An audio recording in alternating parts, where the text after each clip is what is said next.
It is finally time. It's time to ponder my Grok. Oh, Ming, oh, Ming. People keep saying the Grok is, so good, so fantastic. Are we sure? Are we sure that's true? I don't know about that one.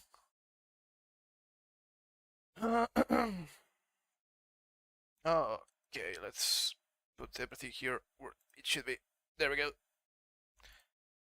There we go. So the idea for today is to actually test Grok's capabilities with my nerd skills. I'm bringing up some music here. Just picking me music for Stop Overthinking, nice ESL.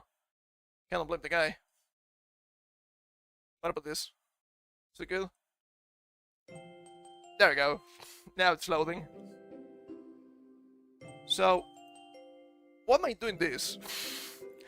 This seems something really strange. Kind of a disclaimer before I start.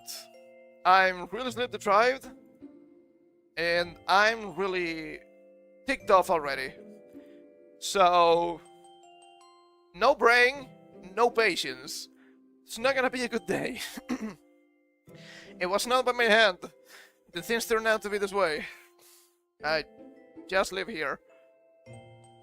Why am I doing this? Let me ask. Well, people keep glazing Grok and all the AI. Oh, it's so good, so fantastic. And I keep wondering, well, is it really that good? So, days ago, since I've been running the vtuber for Vagrant Story for quite a while already, and some of these achievements are not difficult, but extremely time-consuming, I decided, well, why not test the AI? Maybe the AI actually knows best. Maybe the AI can actually make this a little bit faster.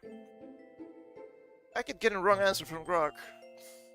And sure, I understand that Dragon Story might not be the most famous game or anything like that, but at the same time, if it fails to give me information from a game that is 25 years old, and it's just a video game, why should we trust this thing? So today, I'm gonna be asking Grok stuff about video games and anime. My voice is really strange today, so please understand. I'm gonna be asking Grok about video games and anime, usually stuff I know, potentially a lot about, and see if it's actually correct. So we'll be fact-checking Grok in real time. So I guess, first of all, I should start with some Vagrant Story questions, right? Because that's what birthed everything here. And let me tell you, oh boy, do I wish some of these answers were real, but they're not. Reality is much worse than this. Let me take a sip. I'm struggling here.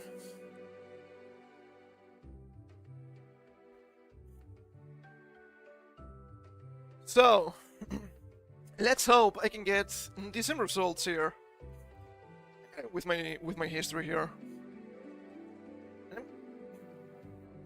Did I start with this one? It's really silly. I want to start with the shields because I'm actually trying to run for the Damascus Dread shield. So let's click this.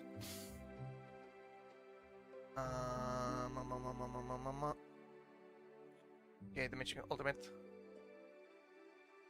Oh, it is literally the same. So we can replicate literally everything. I love this. I love this. Literally the same prompt. Literally the same results. It's absolutely beautiful. Let me bring up the browser here. So here we have this. I'm a little bit on the way. I guess I can move this, right? Can I just click on my browser? Why can't I click on my browser? There we go. Let me move this a little bit to the side. There we go. Just so I'm not in the way. So, here we're saying standing. Okay. I need to get a Damascus Dread shield for an achievement. And I know it's really annoying to get. So, what's the idea? Well, let's ask Grok. Even though I went through the guides and I knew what I had to do, but it was like, Maybe there's a fastest way, right? You never know. So I asked Grok, what's the fastest way to get the Damascus Thread Shield in background story? In background story, the Damascus Thread Shield is one of the most powerful shields for attaining it, especially with optimal stats, which I don't care about optimal stats, I just need to get the shield. It's a complex and time-intensive process due to the game's crafting and drop mechanics. So, key considerations. There. The Damascus is the ultimate material in background story, offering strong physical defense, but weak elemental resistances. I don't think this is actually true. It actually offers lower int defense. It's not necessarily elemental, it's magic. It's not quite the same.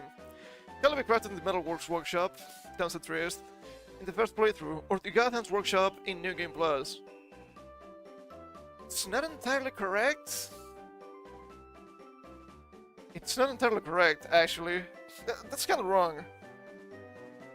You can only use it to craft in those two places, but you might be able to get Damascus in different ways. I actually don't think you can combine items to get Damascus in the first playthrough.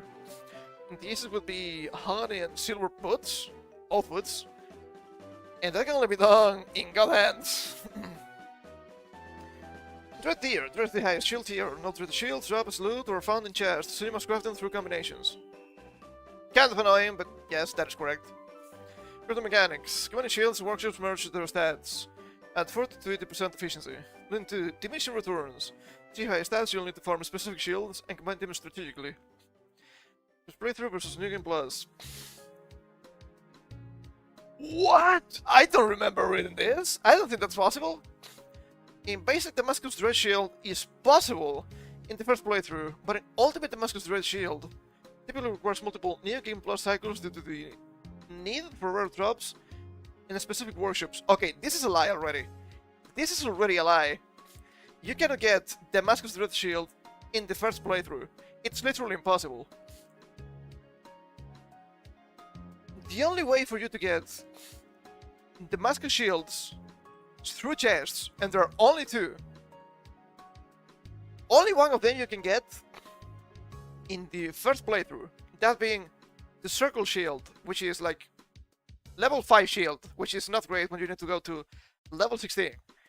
The only way to keep Damascus while combining shields is using either wood or Damascus. It's either Damascus or Damascus wood, or wood Damascus. In this case, it doesn't matter. The only way to combine wood and Damascus is in the Godhand's Workshop. So this is really wrong already. This is really wrong already. And this is probably why it keeps mentioning the first playthrough, because it cannot read information in tables. It's really bad. Fastest method for a basic Damascus Dread Shield. First playthrough. You're going to craft the Damascus Dread Shield as quickly as possible in the first playthrough. Follow these steps. Unlike the Metalwork Workshops. Sure, you can do it, it's not a big deal. So the only workshop in the first playthrough where Damascus items can be crafted. Incorrect. It's the only workshop where you can use Damascus to craft, which is not the same. And here comes the main problem. This leads me to the wiki, which is also wrong. I perused this wiki page. It doesn't say anything about this. Attain Damascus Shields. Find Damascus Shields from enemies, as they don't appear in chests. A blatant lie that I can show you. The best early Damascus Shield drops is the Damascus Casserole Shield. 6th tier. Also wrong. From enemies like the Crimson Blades at Cash Bridge, that's on Triest, 13 out of 255 drop rate. Okay, if they mean 6th tier as the 6th best, this is correct. This is a lie. This is not a thing. They drop Casserole Shields. They are not Damascus, they're iron. Iron is completely useless for this. If they dropped Damascus Casserole Shields, I would have finished with the shield already. But I don't. Alternative, if you have access to good hands in New Game Plus, you can use rare combinations. For example, hung on a plus silver to create Damascus items, but isn't available in the first playthrough. Gain a plus silver to create Damascus. This is only true with leggings. You can only combine shields with other shields. And... what? This list is extremely wrong too. First after the red tier, combine Damascus shields to progress through tiers. This is... the last two are correct. With shields and armor, the last two are always the same. Hoplite and Hoplite to Just Rained, and Just Rained to Dread. The rest is wrong. There are rules to combine the same tier shields to get the next tier. This is probably the biggest lie. You should never combine shields of the same tier unless they are Hoplite or Just Rained. You're not gonna get anything. So they combine Castle and Castle to create Circle, which is going back by a lot. Castle is level 10, Circle is like level 5, so you're going back. Circle and Circle to create Round, which is like level 8 or 9. Round to create Hoplite. That's not how it works. I can show, when I finish this prompt, the guide that I've been using, which is absolutely correct. I've been using it, and the game tells me, yes, it happens the same. You need at least 32 Damascus Castle shields to craft one Damascus Dread shield. You're making stuff up now, Grok. Actually, you don't need 32, you need like 20. And more stuff than that. Farming strategy, okay? Focus on farming Crimson Blades to catch Bridge. Yada yada yada. It's the same stuff that is wrong, okay? Keep mentioning the same guy. If these guys at Cache Bridge dropped the Damascus Castle shields, I would have a ton of them because I've been granting these guys because they drop around this area a bunch of useful items for other crafting. Silver Brigandine, Silver Armored, Silver Tabar, bunch of different leggings, which hung on silver, so it's actually nice, and Damascus Rondage. All of those are really useful to craft Damascus Dread armor. So I've seen the Iron Castle shield drop many times. When farming positions yourself in areas with responding enemies and use sufficient movement patterns, you minimize the game, win the multitask to make friendly less tedious. I guess that is correct. Total optimization. Which is not entirely wrong. Of course you want to deal a lot of damage, so you kill the enemies in a single hit. Farming that the Damascus Castle shields at 5% drop rate could take between 600 and 800 enemies. If only things were that easy. I'm at like 1200 enemies at this point. And I don't even have a single Hoplite shield. I'm close to the first one. And the mission ultimate here. So let me hide this and let me show you the guide. Because it's not good. Hold up, I have some DMs here. It's not loading. Okay, it's fine. So we have... Field location should be the first one, right? This is a guide that I've been following in Game Facts. It's actually really good. It has a lot of information. Really recommended. I'm at the shield locations for drops and also chests. And as we can see here, Casserole Shield. Yeah, Town Center East. Oh yeah! Cache Bridge. Crimson Blade Eye. This eye right here means iron. So no, it's not Damascus. It's not even 13 out of 255. It's 26, which is actually 10%, which is not too bad.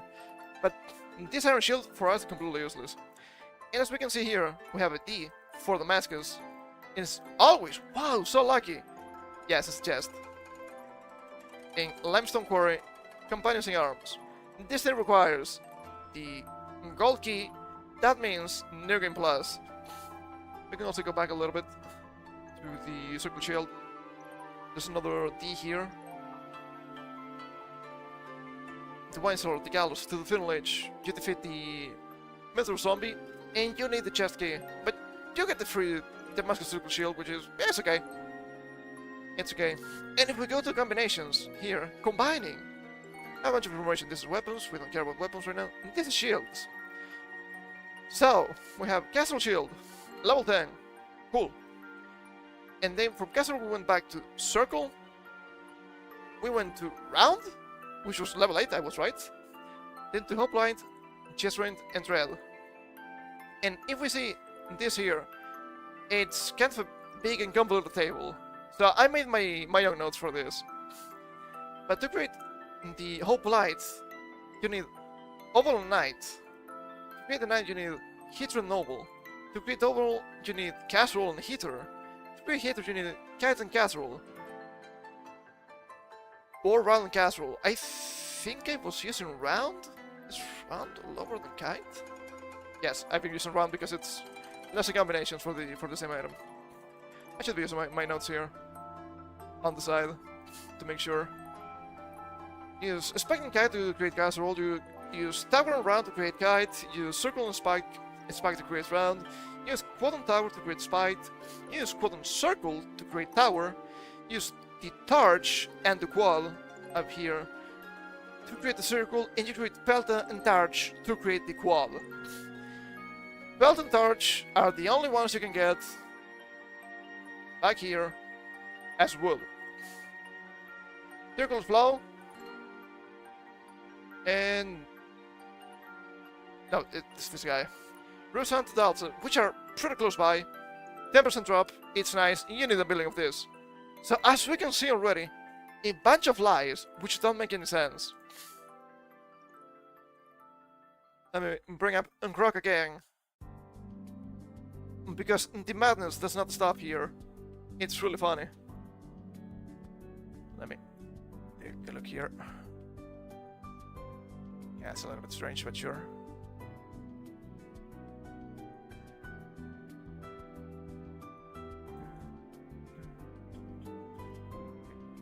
Alright.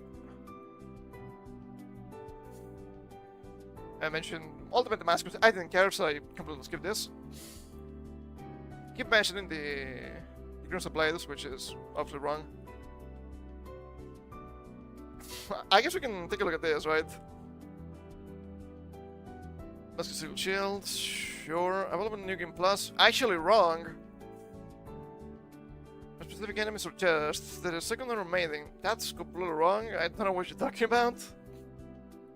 Wooden shields. Farm wood, pelted, torch, and buckler shields. Buckler are completely useless. Intensity rise, those circle shields, and abandoned mines B1. I can be done, but the drop rate's kinda low. It's like 8, which is 3%. Not good. Rare combinations. Combining honey and silver shields to create Damascus shields. Temple and circle, silver circle to create Damascus circle. If only it was that easy. No. Hand and silver to create Damascus, only leggings. Once again. So I was right. That's slow, yeah. It was like, drunk, you're drunk. Damascus conceal shield is no drop. It's a unique item from a chest in limestone quarry.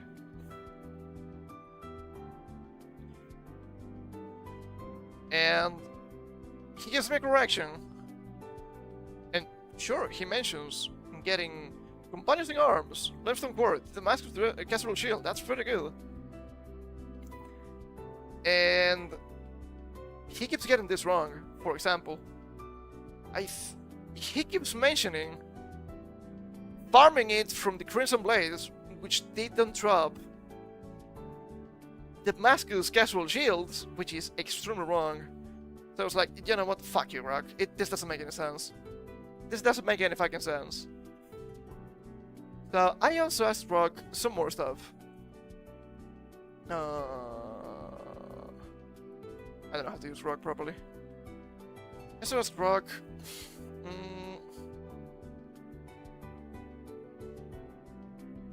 Was it this one?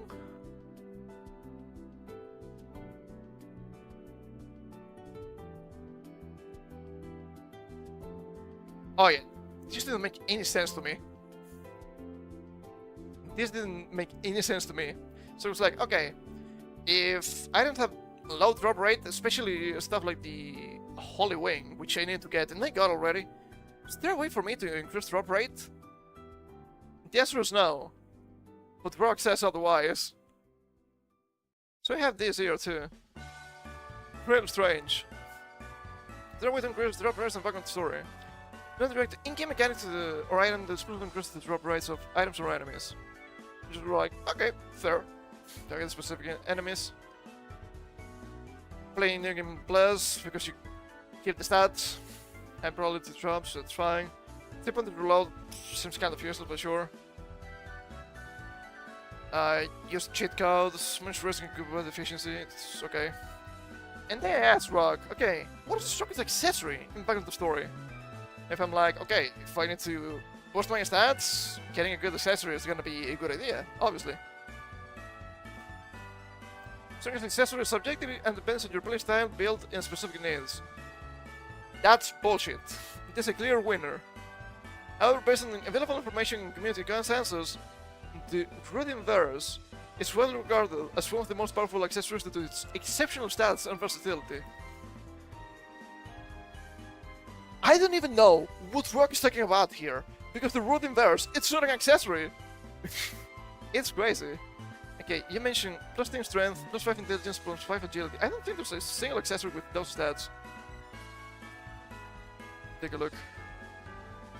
That's Marduk, that's Marlene Rings, which is obviously good. Morgan Snails, which is obviously good.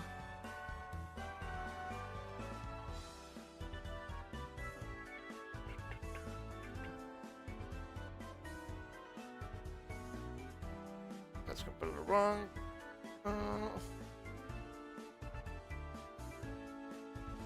I think find in the list an accessory with these stats. I think the list could be the Balam Ring, 5 strength, 5 intelligence, 1 agility. He's just making shit up at this point. It's crazy. 10 strength plus 5 intelligence plus 5 agility. Dropped by the Last Crusader in the Great Cathedral level 2. New Game Plus only with a low drop rate around 3 out of 255. I don't think there's a Last Crusader in the Great Cathedral level 2. I think he's mixing. He says Grand Cathedral, even though it's Great Cathedral. I think he's mixing the Great Cathedral with Iron Maiden for some reason. He's mixing the Rudimverse with the Holy Wing, which makes no sense to me. It's absolutely crazy. Strong. Rudimverse provides significant boosts to 3 primary stats.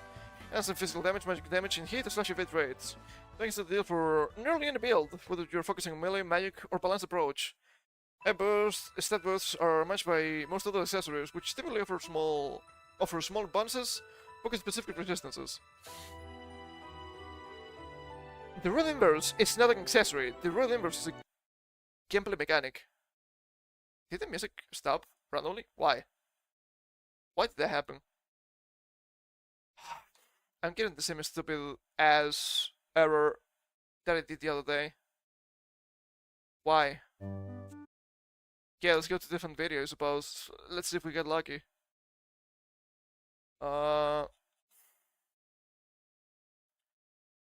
Strategy Pokemon music, but it's chill mix 2025. Sure. Why not? I guess. I guess.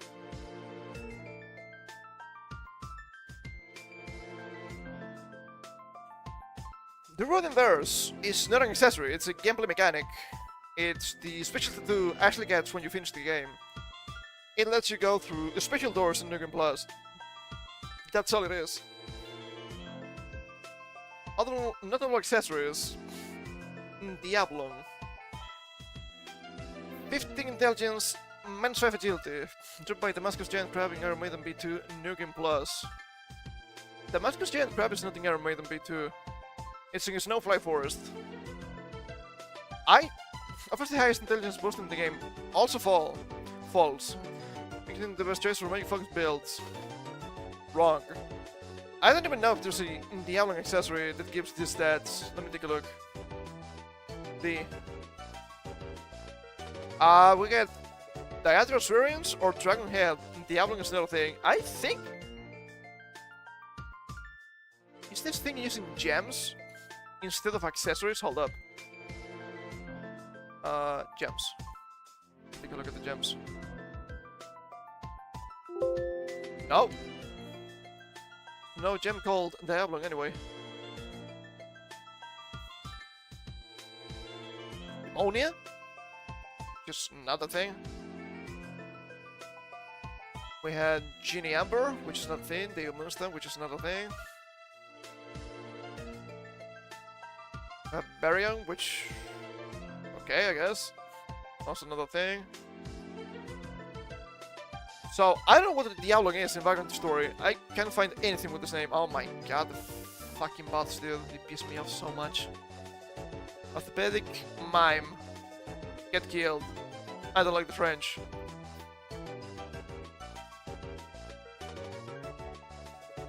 Now, I don't know what this is. Marduk. Boosting intelligence, plus 5 agility. Finding a chest in Snowflake Forest was dropped by enemies in New Game Plus. Marduk. Is this even a thing? Hold up. Accessories. Okay, there's a Marduk. Plus 5 strength, plus 5 int, plus 1 agility. I don't know what you're smoking. Where can we get Marduk? Not there, apparently. And the city west is dropped from Lich, because of the Mud Harp, path to the Green Grocer, or Salvation for the Mother. Also, in the Escape Way, a Movement of Fear, dropped by an Air Elemental. Holy moly! Diamond Stone, plus 5 strength, plus 5 intelligence. 4 on the class. Why the Root Inverse stands out? The penalties like the Diablo. Complete endgame builds in New Game Plus where maximizing stats becomes critical for tackling high difficulty areas, like Armored in B2 or the Grand Cathedral.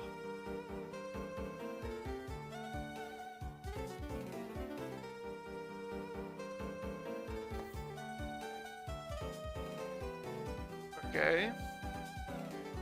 Other upgrade, preparing significant grinding as large considered in New Game Plus. Inverse General considered the strongest accessory to the high balance stat boosts and lack of drawbacks, making it ideal for most in-game scenarios. Look into Root Inverse and Informing Tapes. If you have a specific build in mind, let me know and I can provide more tailored advice. Most of these are not even in-game items, so I don't know what kind of shit he's making up here.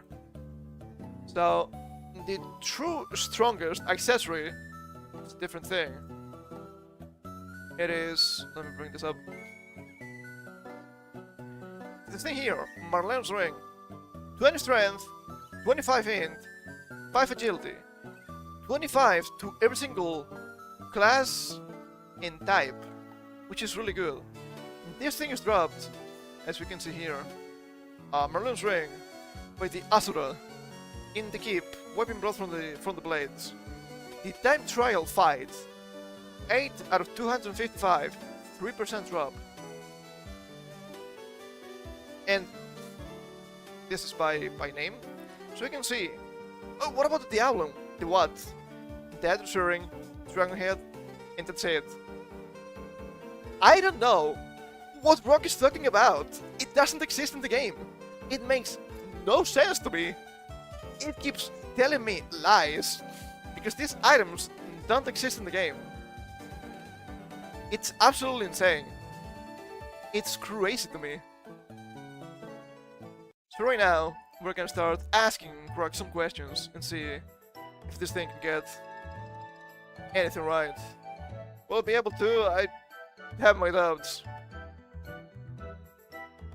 I have many doubts about this, even. Ugh. That's killing me. I probably sleeping too much today. It wasn't out by my hand.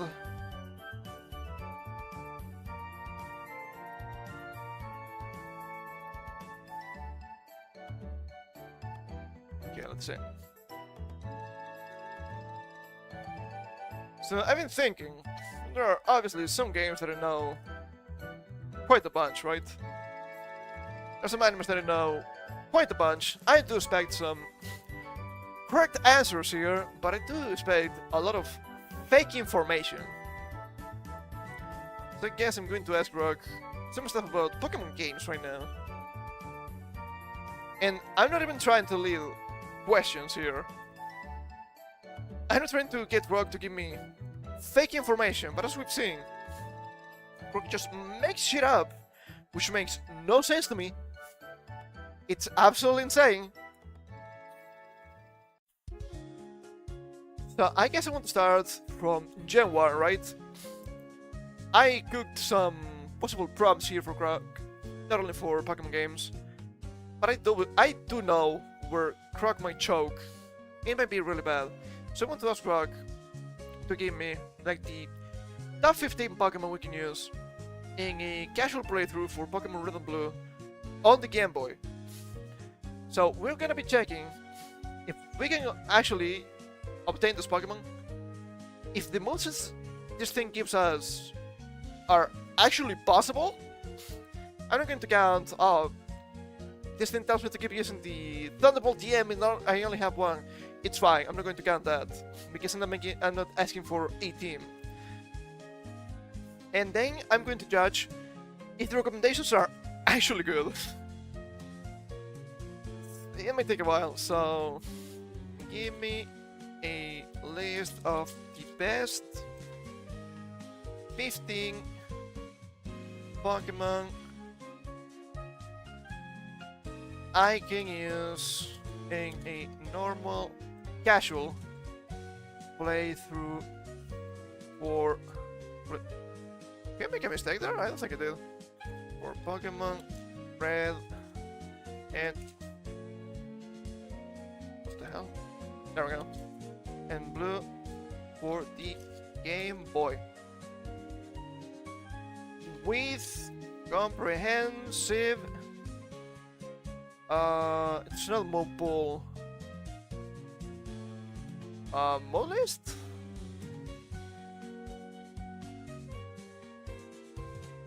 Comprehensive mode list for each one.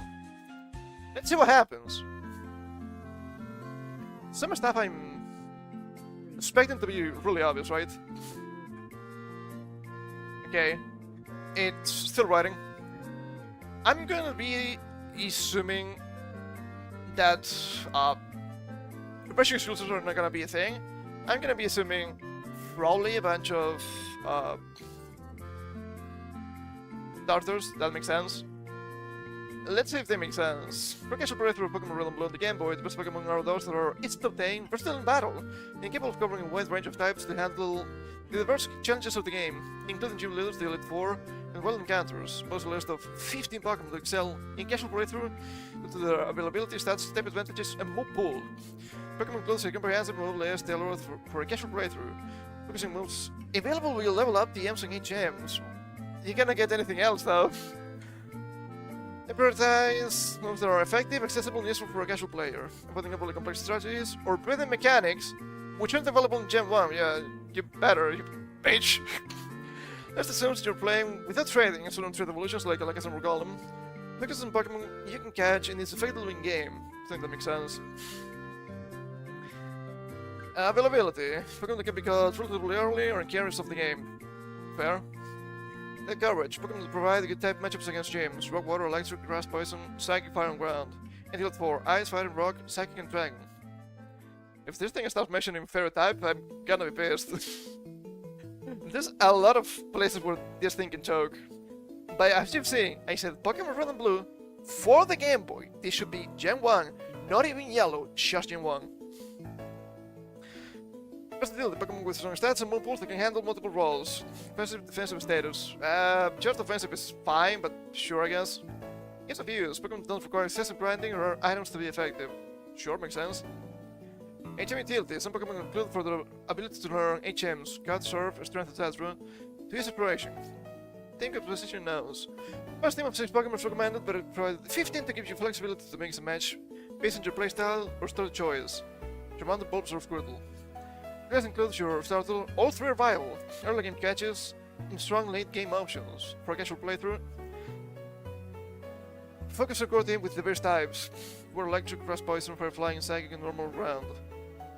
Grass Poison is kind of a sneak here, isn't it? I don't know about that. Monsters are designed to maximize damage, cover weaknesses, and include utility moves where needed. So let's go with Venusaur. Okay, alright. I'm looking.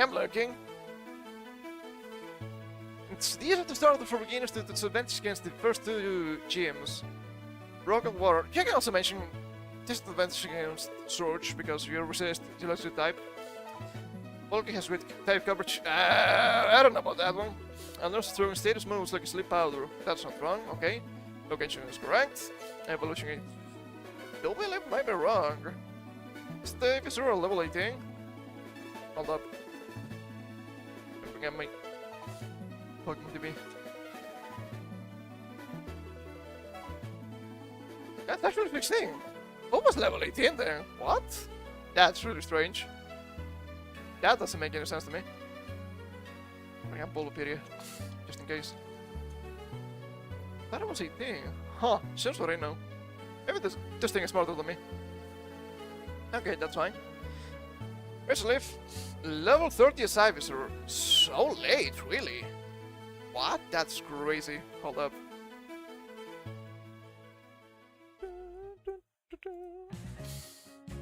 Okay, that's correct.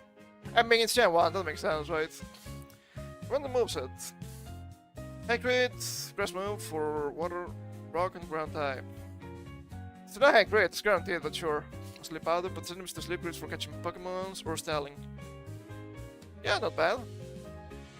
Body slams are normal type move with paralysis chance for neutral damage. And cat, because you need 8 gems anyway. Not terrible. Other moves: Tackle, Growl, Leech Seed, Vine Whip, Poison Powder, Growth, Solar Beam's kinda fast though, but yes, you get it. Mega Drain, Toxic Double Edge, and Hyper Beam. Isn't Mega Drain like giga ass in this game with 40 base power? It's not good enough. But it's a game changer for top fights, so Left-handed Brock, Misty, and Erica easily. Yes, Mega Drain should prefer sustainability over Razor Leaf's power. Okay. Razor Leaf handles Brock, even though it's level 30, okay, sure. Misty, even though it's level 30. And Erica, even though she's a grass user. I mean, you probably have Razor Leaf by Erica, if not you're kind of close. You will not have Razor Leaf for Brock, you will not have Razor Leaf for Misty. You're gonna have Vine Wave, which is good enough. I knew it, I knew it was going to talk with fucking Fly, I fucking knew it. Charizard. Power Flying! I thought it was a dragon, what happened? Charizard started but becomes powerhouse as Charizard. With strong fire type moves and flying type utility. Everything is grass, bug, and nice types. That's wrong.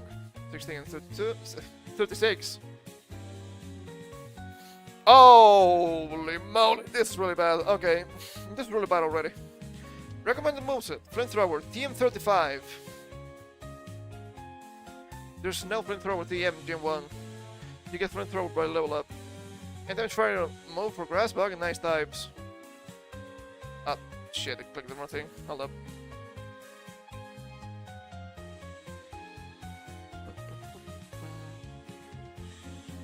There we go.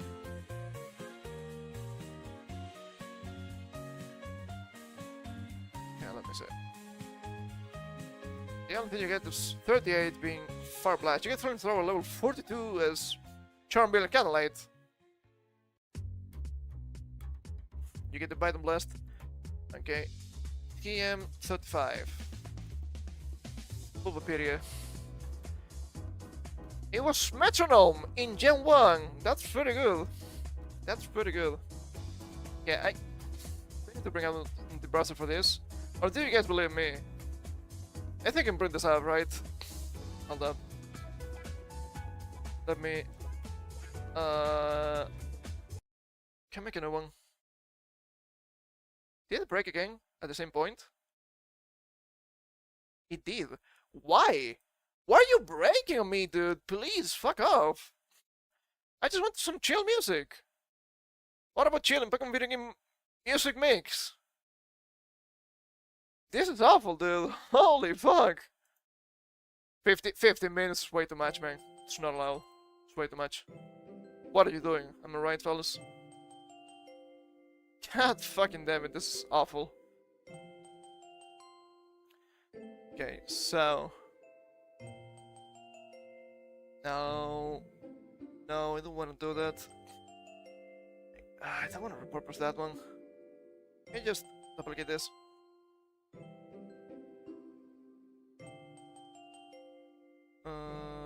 Copy.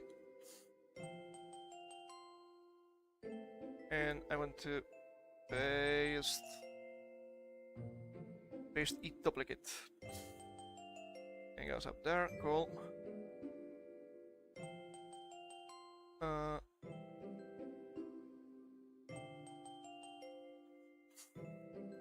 want this to target this one.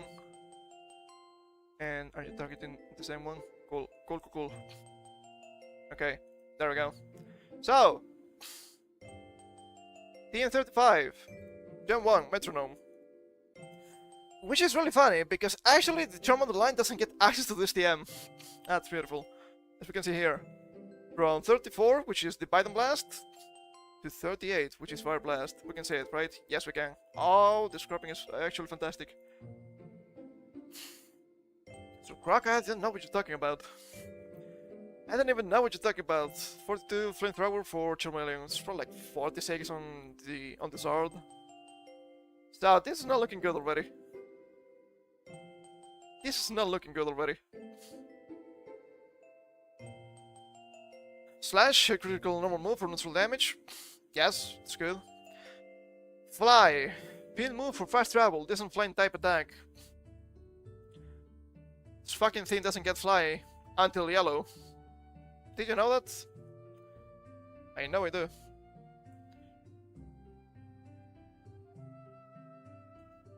And Grok mentioned no trading. It's not allowed. It's not allowed. Let me bring this up. The other one is EQ. Do you actually get EQ? Red and blue. Cat and strength. You need to go to yellow to get fly. See? 46 flamethrower. How did they know? And yeah, you actually get Earthquake, which is in good mode. No complaints from that. It's actually way worse than I expected. Other moves. Scratch, Wild, Ember, Leer, Rage. Rage is not good here. My speed level 46 Charizard, which is wrong. Attack level 36 Charizard. Gen 1 quick attack is really ass though. Mega Punch, Dragon Rage, Dig, Fire Blast, and Hyper Beam. Yeah, that's true. Charizard struggles against rock early on, supported with Pokemon like Nidoran for rock types. Flamethrower is more reliable than Fire Blast for casual play. That's a problem. That's a problem. You can't really use Nidoran in Red and Blue for Brock. It gets double kick at level like 46.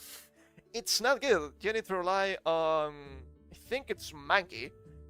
I think it's only Mankey, your only choice here. Let's see. Nidoran Male, right? Because it has higher offensive stats.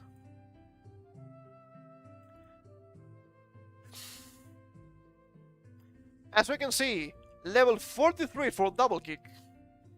It's not going to help you, that's for sure. And you're gonna get rock types at that point. If you could, it would be okay. As you can see, 12 double kick in yellow, which is much better. I think your only choice would be.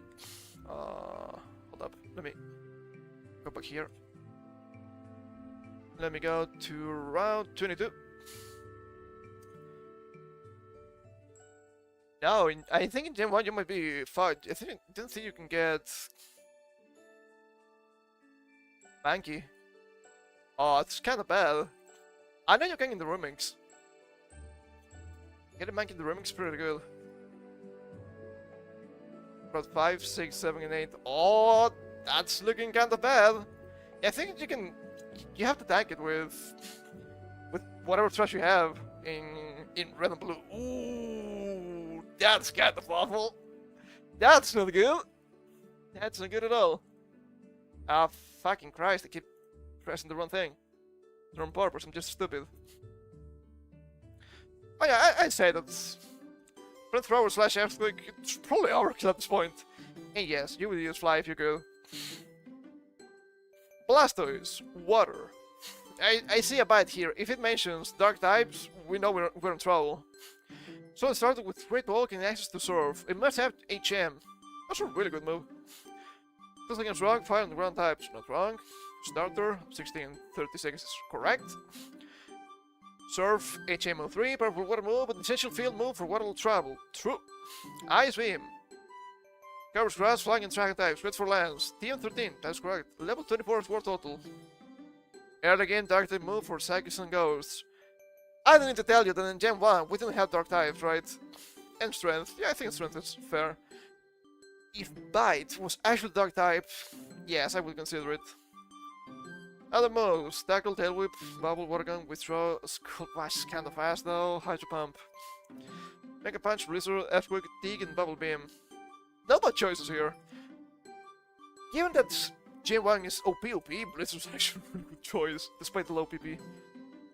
Surface staple for any water type, as being makes +2 special against the Elite 4. +2 high defense, makes it a great tag. I wouldn't say great tag, but it can take a couple of hits. Holy moly, now you're fucking with me, dude. A fucking Pikachu? Okay, you know shit's bad here. Okay, alright, okay. Wait, Pikachu's iconic, easy to catch early, and great against Misty, Surge, and Flying types. It's fast and has solid move pool via TMs. It's kind of really bad, especially Pikachu. Raichu's usable at least. But Pikachu, it's really rare in Forbidden Forest. I don't know about this. Catching Forbidden Forest, coming in blue, red, and red. Coming in blue, red, and red. I just don't believe that. I just don't believe it for a single moment. Forbidden Forest. Pretty sure it's the same. Ass.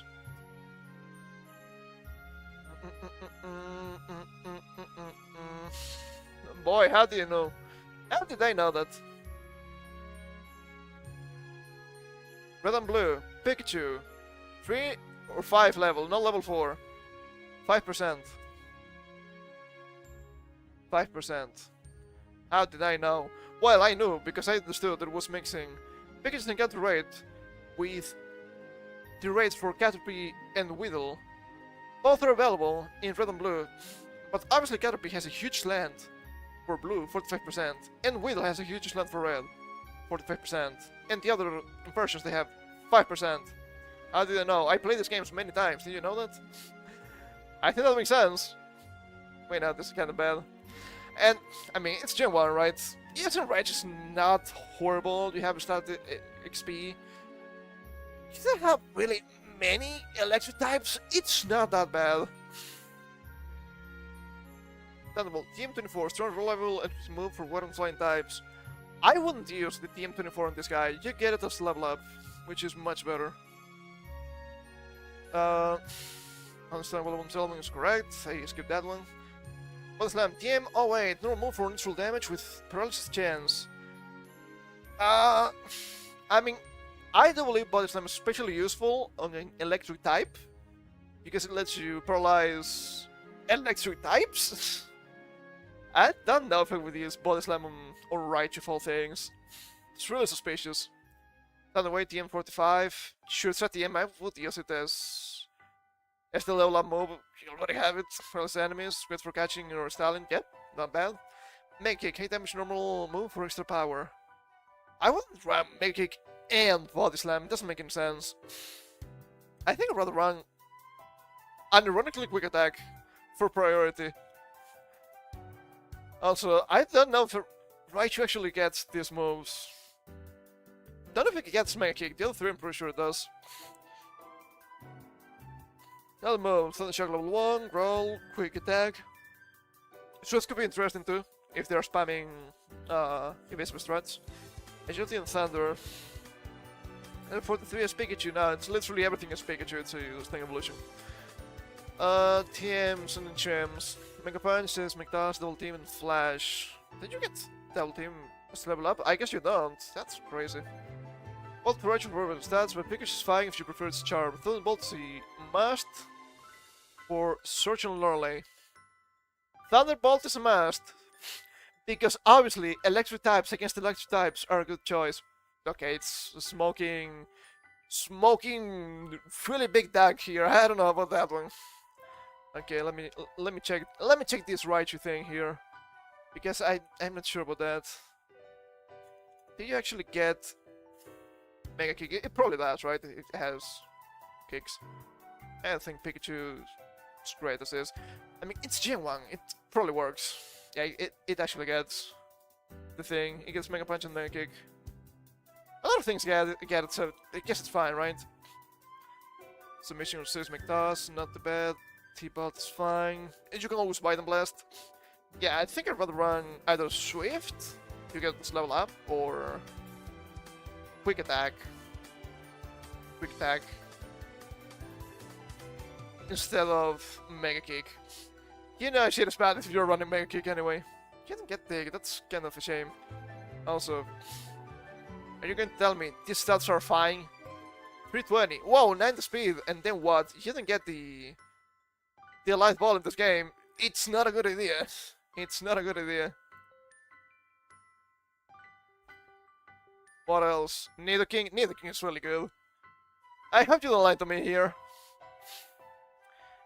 Poison Ground, well, it's great! Neither male is available early and evolves into versatile power rise with the YTM move pool, good for electric, poison, and rock types. Great, correct. Where to get? Catch neither male on Route 22 or Route 2.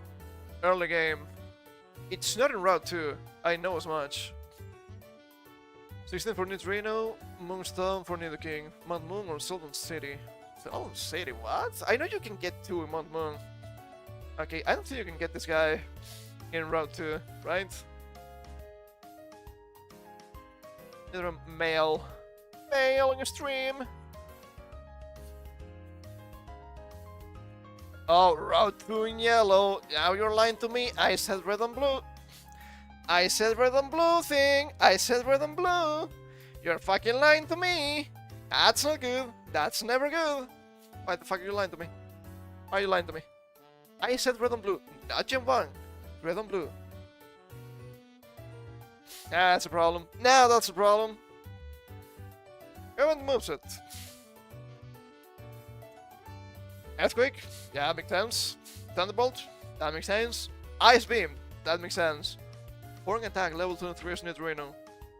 Early game, normal move. I mean, yeah, solid early game, just use Strength. Just use Strength is fine, or Mega Punch. I would use Mega Punch at this guy. Level up. Tackle, Leer, Poison Sting, Double Kick, level 2 for Nidorino. We need to check this, we know it's wrong. Trash. Surf, Blizzard, and Rock Slide. Also Hyper Beam. I don't know about Rock Slide, I don't know about Surf. I think it's plausible, given this thing. Against the first TM move pool makes the Swiss Army Knife. You'll evolve early with the Moonstone to maximize power. Instead of throwing attack, don't you get like Bubble Beam? That would be Cliffable. Okay, let's see. Let's see the king. The DMs for the king.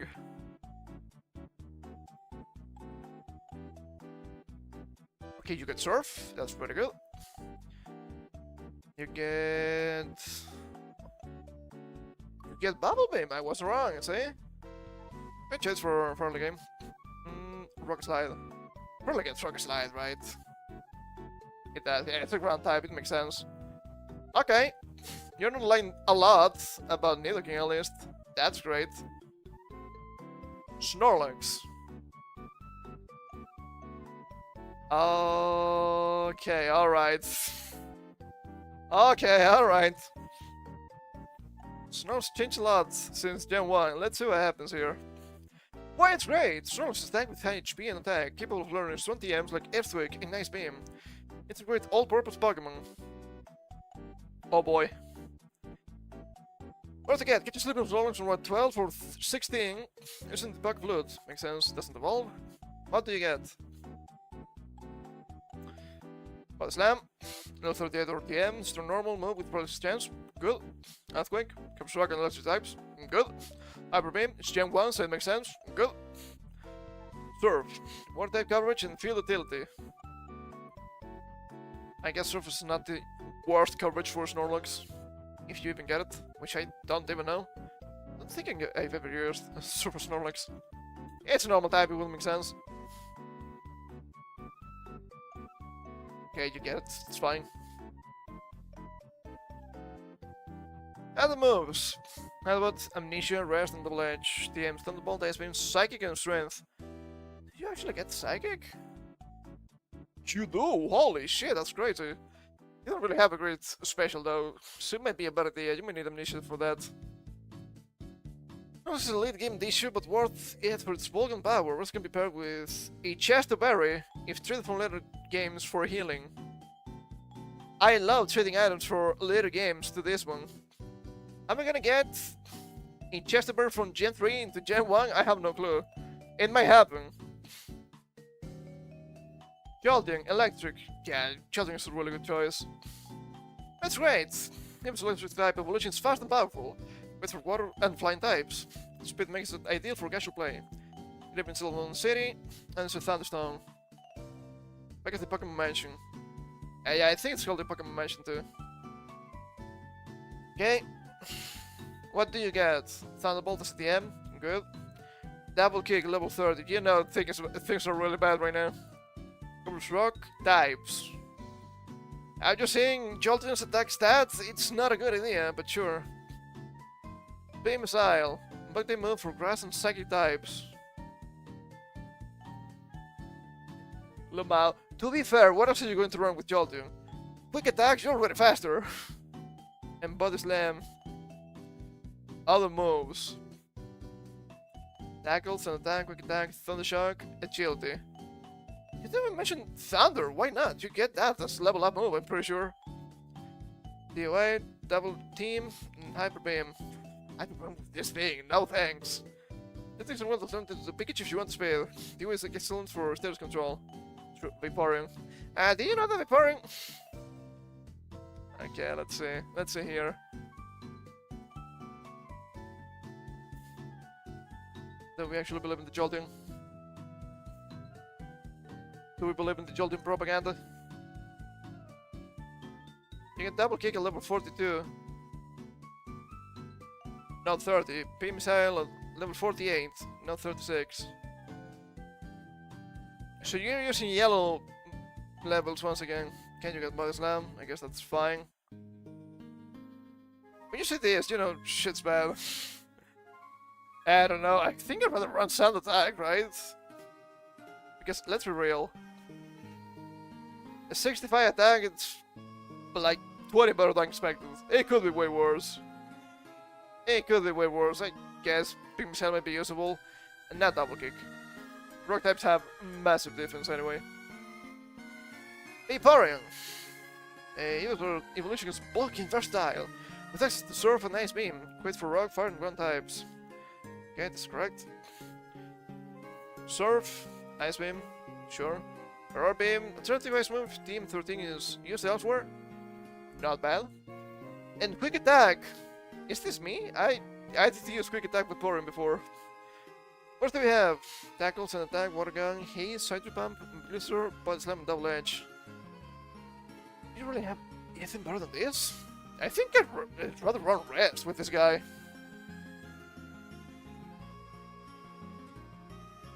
First aid, Tree, mix it a great tank, paired with the grass or related type to cover its weaknesses.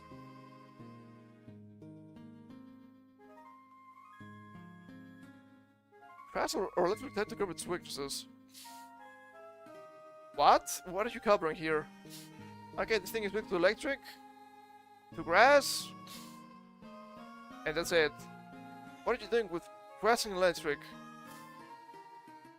I think you mean something that can fit grass and electric types, which is not grass or electric. Probably went wrong a fire type. Okay, that's not too bad. Flareon. It's not that bad in Gen 1 in my opinion. You don't turn it into Charizard with an attack next to Flamethrower.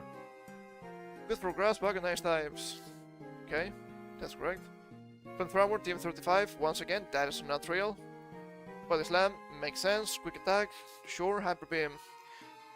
No Fire Spin! No Dig, that's a steal. Tackles and Attack, Emperor, Leer, Fire Spin, Double Edge, and Dig. Great. First move pool is narrower than other evolutions, but Flamethrower is enough to make it viable.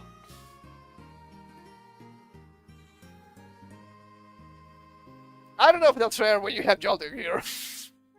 What do you get? Electric moves and Hidden power. Be grateful. I do believe Flaren gets Flamethrowers level up though. Level 54. Candlelight. Candlelight though. Swift? Swift could be good. Reflect. Rest. Shit's dire here. But the same one. For things to be dire, that makes sense. Not really complaint or anything. That's how the game is. Sadly. There's nothing you can do. Scream if you must. Okay, what do we have here? Aside from obvious choices. Pidgeot. You know shit's bad when there's things recommending Pidgeot. So we know this is fake, right? This is Pidgeot propaganda. Pidgeot is really bad.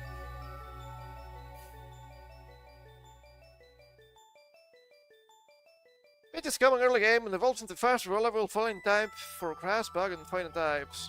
Plays great for exploration. But that's a lie. It's not that fast. It's worse, both in speed and attack than Fearow. And you get Fearow 16 levels earlier. Peach is a trap. Fly, sure, wing attack. Level 28. Early flying move for grass and bug types. Gen 1 wing attack, which is flying type tackle. Don't use this. Double edge, shit, fuck, I guess. Damage normal move for neutral targets. And quick attack, pretty move for finishing off enemies. Speed, it cannot do really anything else. Other moves. Gust, Sun attack, Whirlwind, Agility, Mirror move, TMs, Hyper Beam, Sky attack. Peach is a great early game pick for Brock and Erica. Fly makes backtracking easier. Sure, I'm gonna use my frail and useless bird against the rock type gym. Sounds like a good idea to me. Grok, please. Yeah, those. I mean, that's pretty obvious, right? You cannot go wrong with Gyarados. It's always good. It always works. Gives a challenge to race, but it evolves into powerhouse with strong stats in a wide move pool with for electric, rock, and fire types. Ah yes, my water flying Pokemon, really well known to counter electric types. They're gonna Thunder Shock you and you're gonna die. What to get? I might go for 500 $500 in Mad Moon Pokemon Center or catch in various water areas. That's correct. Level 20 evolution. That is also correct. No shit. I'm looking at the Dragon Rage. Never used Dragon Rage. It's kind of fast. I guess you can use the early game. But level 20 bites already better, probably. Surf. Or move and feel utility. Yeah, what else are you going to do? Dragon Rage. This sort of damage great early game. You don't get Dragon Rage at level 20 though. It's like level 33? It's kinda late, it's kinda ass. Level 20 you get Bite. Bite is good. Oh well. It's a little bit better. Just level 25. Not bad. Yeah, you get Bite. You get Leader 32. Yeah, it's the same yellow. Med Pump, Hyper Beam.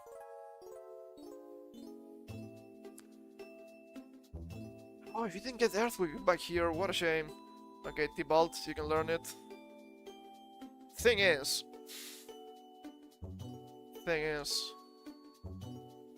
did you actually have good enough special for this? Ah, you kinda did! You had 100 base special, that's good. And then you just got special defense, 60 special attack, what a shame. If it was the other way around, this thing would be even better. Dragon Range, sure, T-Bolt, Group Square types and all the flying types. I probably wouldn't run T-Bolt with this thing, but you can, it's 2 years old. No Ice Beam or Blizzard, that seems strange, Hyper Beam. Powerful finisher for a late game, sure. Other level up moves, Tackle, Bite, Hydro Pump and Leer. Ice Beam, Blizzard, Fire Blast. Oh, but you made a mistake. Oh no, you get Fire Blast in Gen 1. I thought you didn't. I thought that was Gen 2 only. My bad, that's on me. Can make it with level 20 early. The Gyarados switch training. Gyarados is a beast against most gyms. It's pretty good. Duke Trio. It's really good. to catch in Diggle's Cave and evolves into fast strong ground type for electric poison rock types. Top 26. Catch Diglett in Diggle's Cave, post rock tunnel. What are you talking about? It's always there. Moveset. Earthquake, hit damage, ground move for electric and rock types. Dig, ground move with fear utility, escape from caves. I'm pretty sure you can just get both of these as level up. It's great. Slash for sick crits and rock slide. Flying bug types. That's a good recommendation. What about rock slide? You get it right. You were really strange with TMs sometimes. I bet you did. Yeah, you did. Obviously. Come on. Class level 35, that's correct. Dig level 19, which is really nice. Earthquake level 47. As Duke 3, which is not that bad. And Dig was 100 base power anyway, so good great. Scratch level 1, growls and attack fissure. You don't get fissured by level up. Not even in yellow. Not even in yellow. Look at this.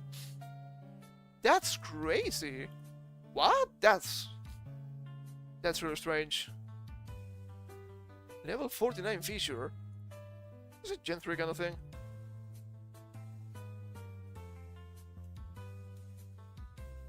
Oh, it's level 64. What? Hold up. I don't think that's a thing. Are you using Giovanni's deck trio? That's crazy. Ah, this stupid fucking thing. Look at this. It's using Gen 2 Diglett for Fissure.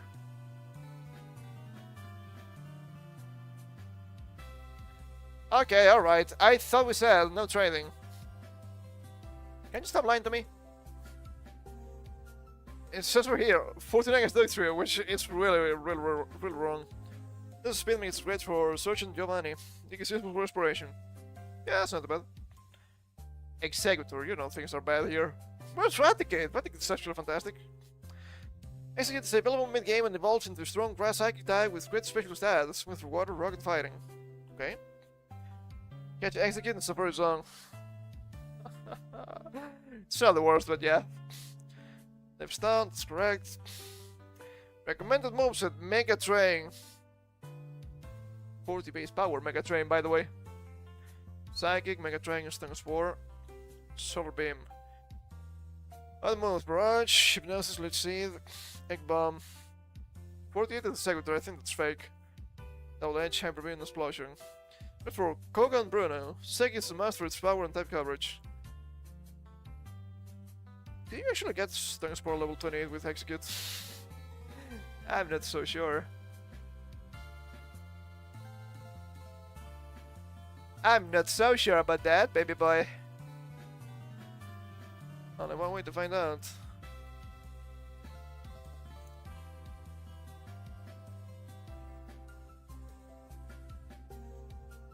You lied to me.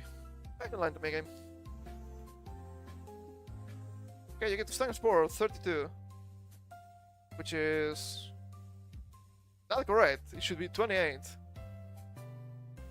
It's 28 for Lich Seed. So that's a problem. And yeah.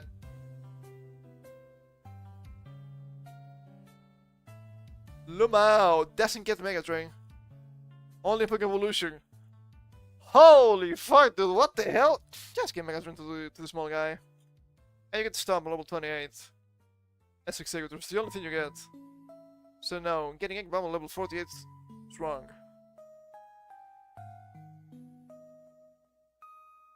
You didn't even get Egg Bomb. Huh. Hit the Prius. It was Stun Spore.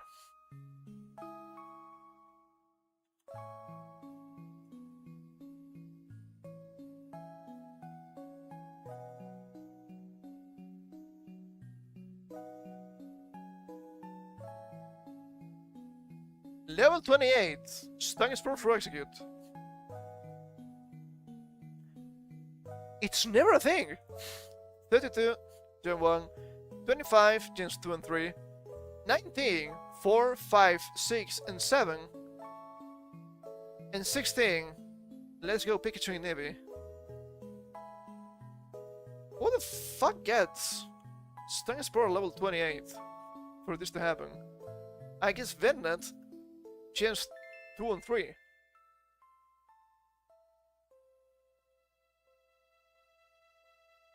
And that's it. As far as I can tell. Okay. That's really weird. What about Egg Bomb?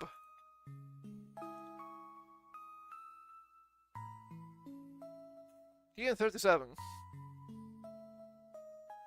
You mentioned level 48.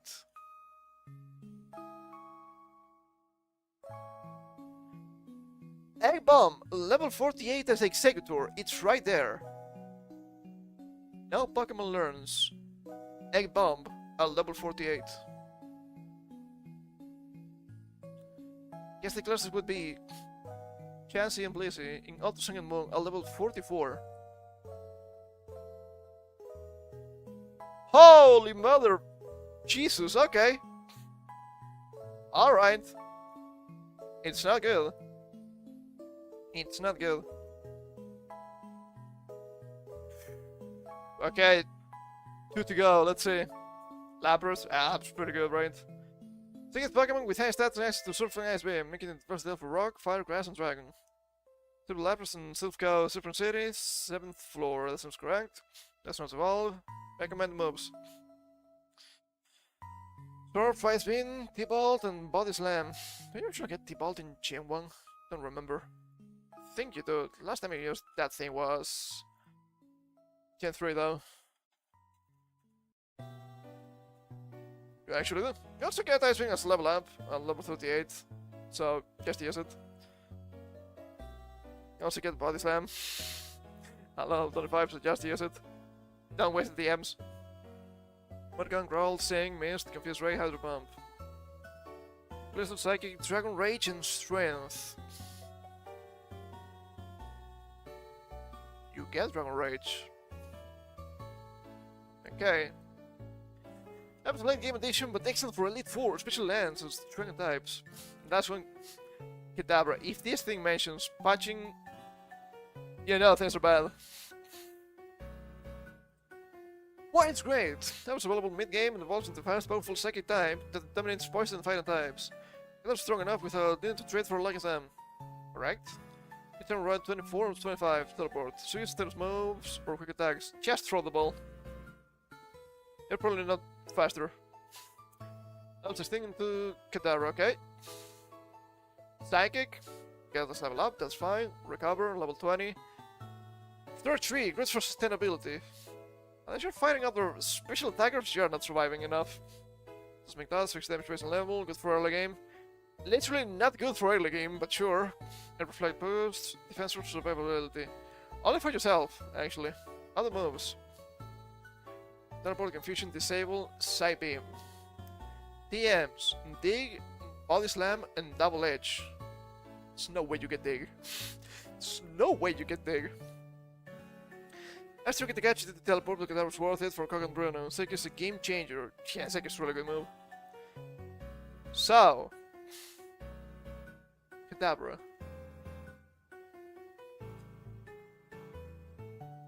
You actually get Dig. I'm surprised. What would you dig with this? I have no idea.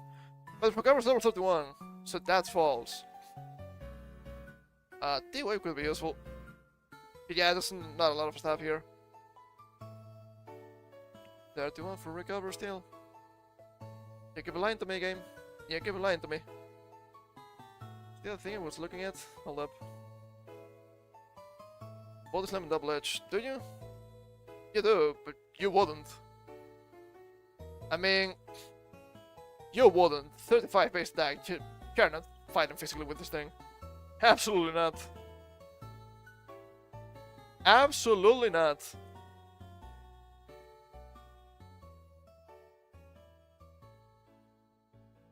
Suggested team composition. For a balanced team of Sengs, consider a starter. Okay. Total for the advantage and early game reliability. Pikachu, Raichu, or Jolteon. Electric types, good idea. Nidoking or Duck Trio. Okay. Snorlax. Okay. Also Vaporeon, if you don't already have Blastoise, I suppose. Pidgeot or Gyarados. Don't use Pidgeot, just use Pharaoh. There's most type matchups and HMs, and just based on your starter or preferences. To be important for Executor if you want Grass Psychic. Ancient moves. Sure, your team covers cards. Venusaur, Nidoking, Surf, Blastoise, Lapras, Vaporeon, Gyarados, Strength, Snorlax, Blastoise, and Fly. Shazzle, Pidgeot. Flash is optional. Pikachu or Jolteon. Key teams like Gasbook, Casewin, Thunderbolt, and Sacred are limited, so plan their use. Give Casewin to Lapras for Blastoise, not both. Well, you can't, but Lapras gets that as a level up, so you actually can. Just level your core team around level 40 to 50 for Elite 4, use the XP all. If available via glitches or switch strength weaker Pokemon. You can get the XP all in Gen 1, but it's ass. You can lose a lot of XP anyway. Gyms. For Brock, use Venusaur, Blastoise, or Nidoking. Okay, I guess you mean Bulbasaur or Squirtle, because Nidoking is gonna be useless. For Misty, you can use Venusaur, Pikachu, or Jolteon. You cannot use Jolteon for Misty, because you need Cut to get Eevee, and you need to defeat Misty to use Cut, so no. Ivysaur, good idea. Pikachu, usable. Storage, Nidoking or Dugtrio, good. Erica, just a Pidgeot of Furleon. Good, I guess. Kadabra, Executor. Executor's probably going to die because it's slow. During the bug moves. Jolteon's Big Missile. Or strong neutral moves, Snorlax with Body Slam, just use normal strong physical attacks. Playing Blastoise, Lapras, and Vaporeon, that makes sense. Bunny, Venusaur, Blastoise, or Lapras. Nope, Gyarados here. It's really obvious. Elite 4. Ice Beam, with Lapras and Blastoise for Lorelei and Lance. Sure. Using Ice-type move against the Ice Specialist. Psychic, Kadabra Executor for Pruning Agatha. Okay. In a mix of strong moves for Blue. Yeah, that's not wrong. I mean, attack at this guy's type. No, she's Poison type. If some Psychic moves, great. Notes! Notes are terrible for casual play. Prioritize some power and garbage over competitive strategies. Some TMs, Earthquake or Ice Beam, are single use, so choose wisely. If you want to trade for evolutions, Kidam and Growler are great, but not necessary for casual play. Specific Ging or Elite 4 strategies, let me know and I can provide tailored advice. Okay. So this thing was lying to me about a bunch of stuff in most of the choices here. The list by itself is actually really good. Why are you using Pidgeot? I'm not even joking, why are you using Pidgeot? It makes no sense, it's really bad. Why use Pidgeot when you can use Pharaoh?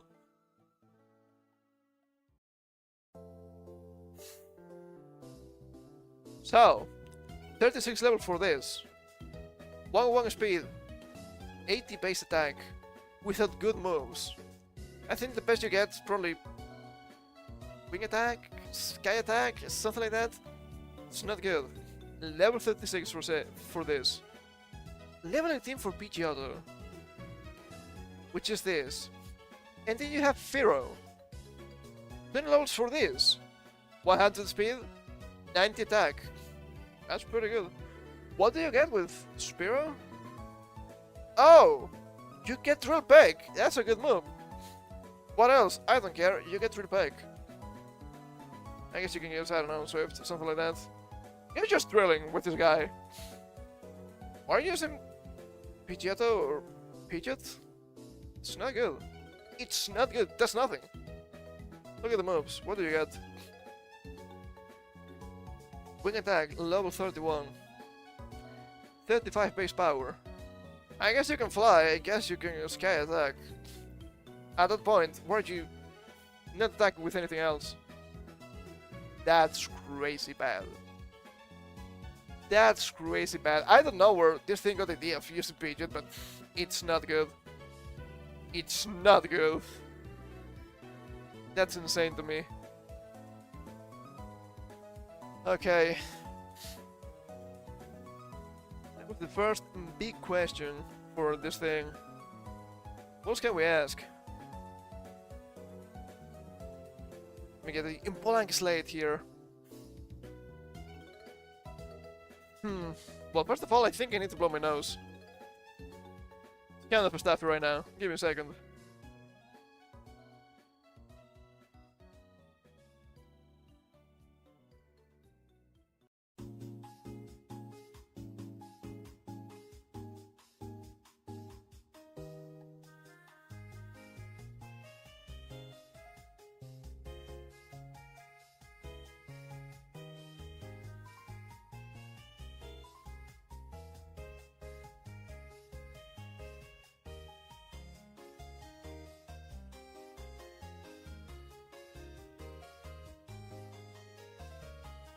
I think I want to ask about Castlevania a little bit.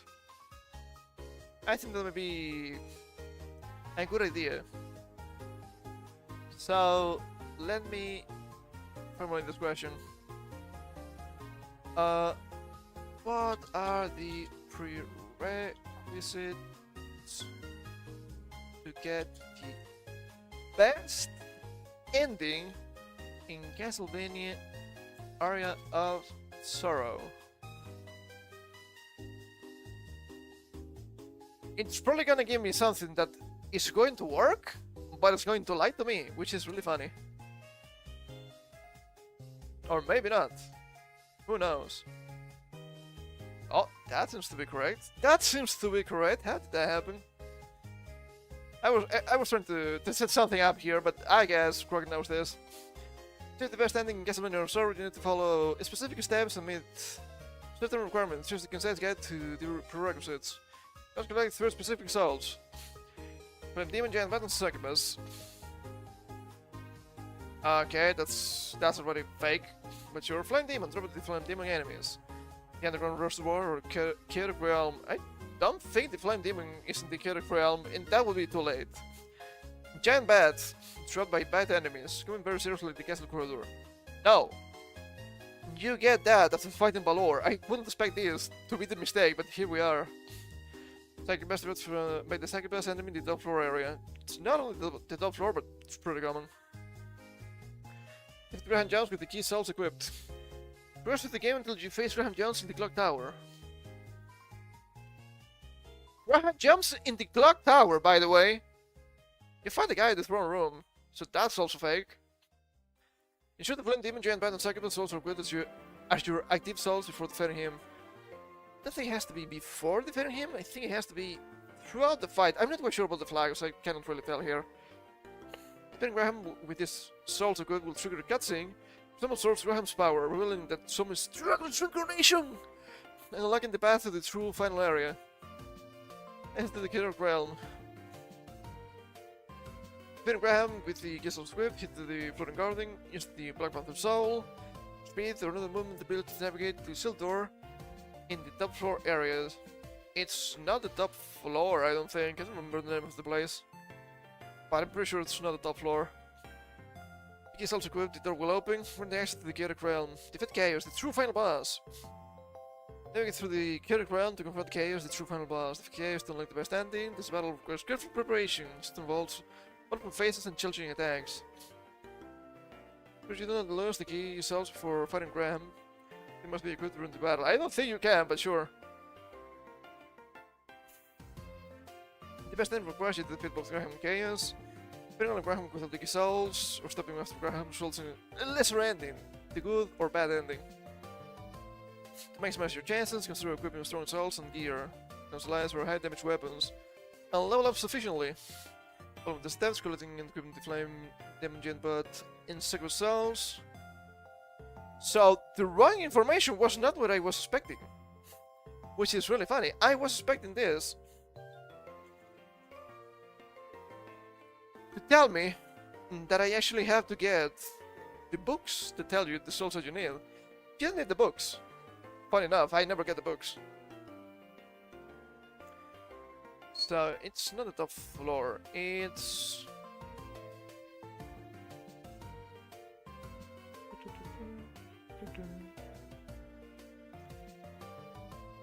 realm.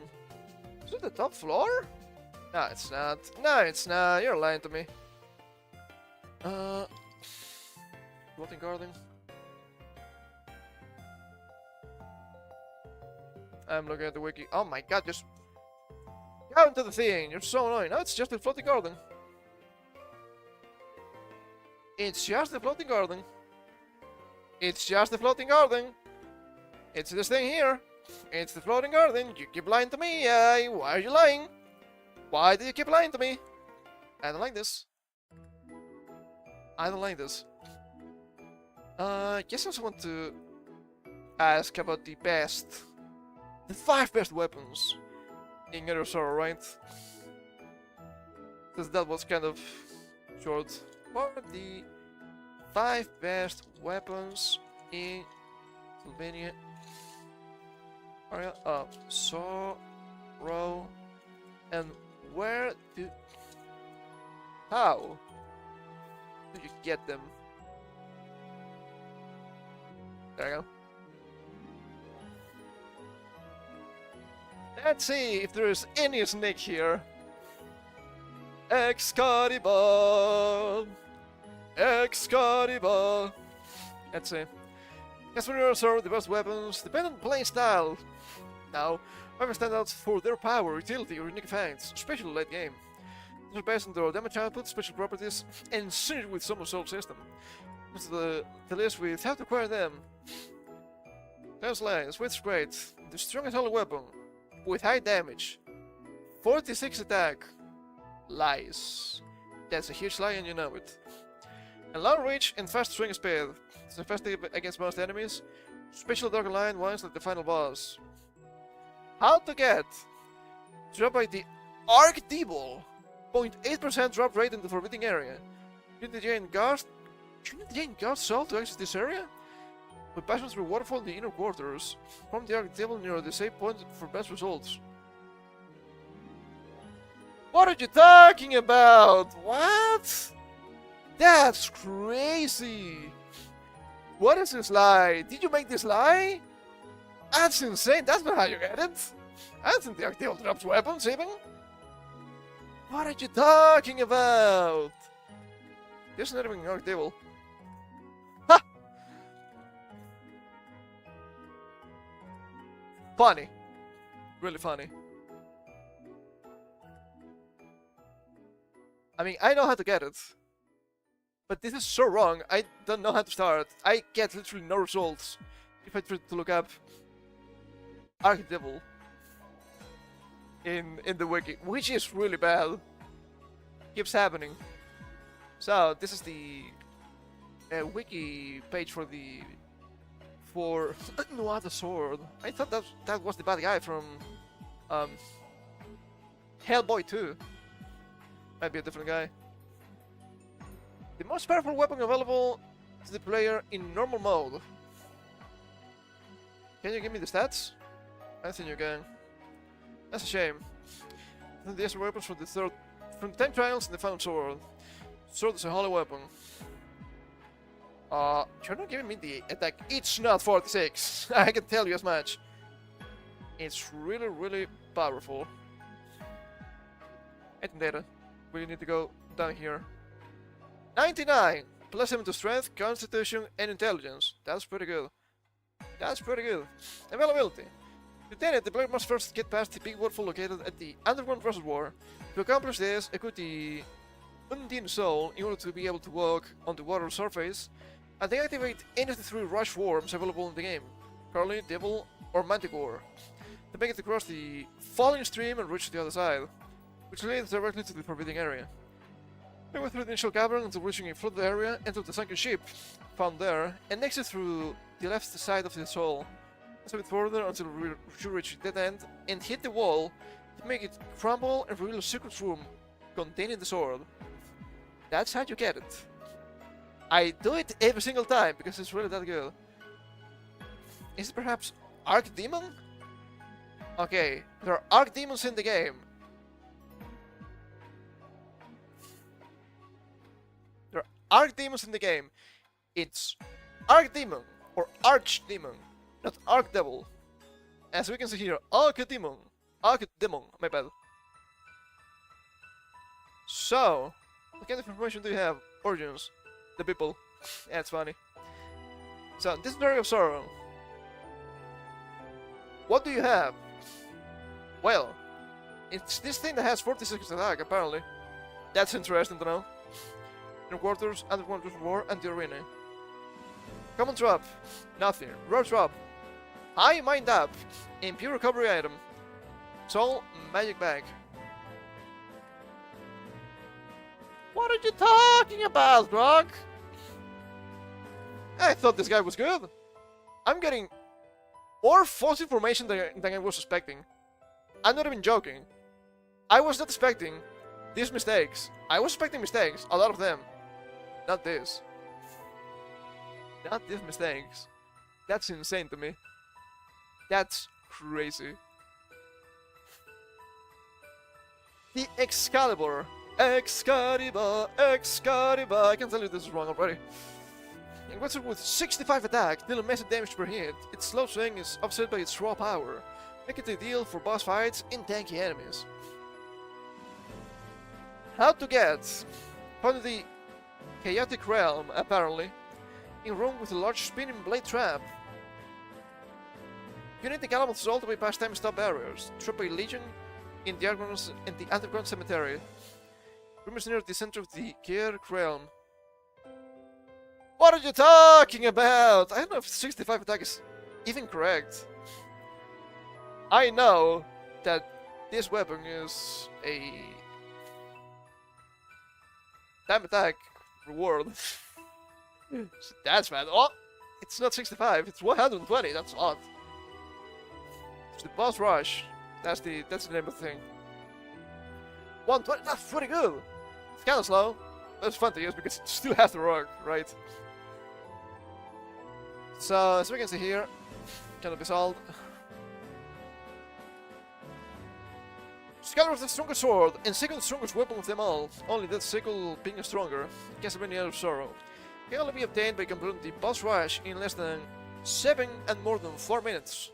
Despite its sword, it's classified as a hammer type weapon, due to the fact that the sword is lodged within a stone.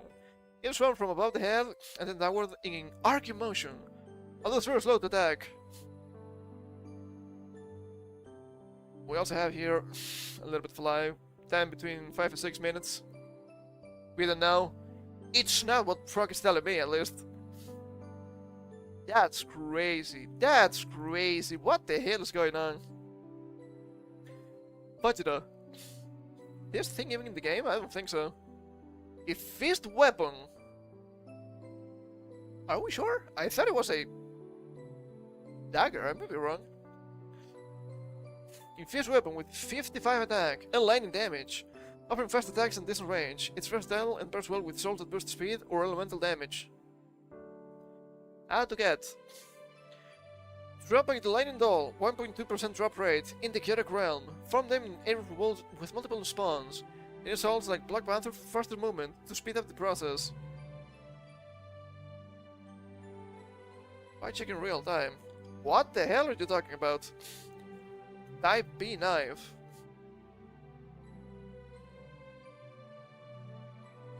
Crossing stiletto. Why don't you give me the Vegeta directly?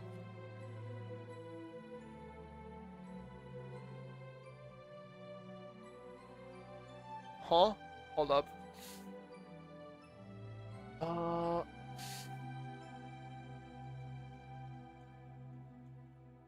I saw a list of weapons. I don't think it's in the game.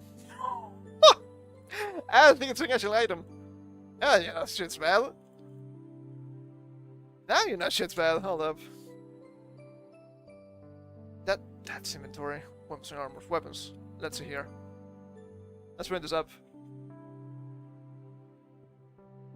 That's a knife. That's a Mach Punch. Cats and ankles. Not terrible, I guess. Fun to use, but they're not the best. They're really good in Dagon of Sorrow, though. Cut all. Jaya. Okay. I'm assuming you mean this one. It's clearly not a fist, it's a dagger. Still looking just in case. Or a hammer. geek bulge. Ah, the geek bulge.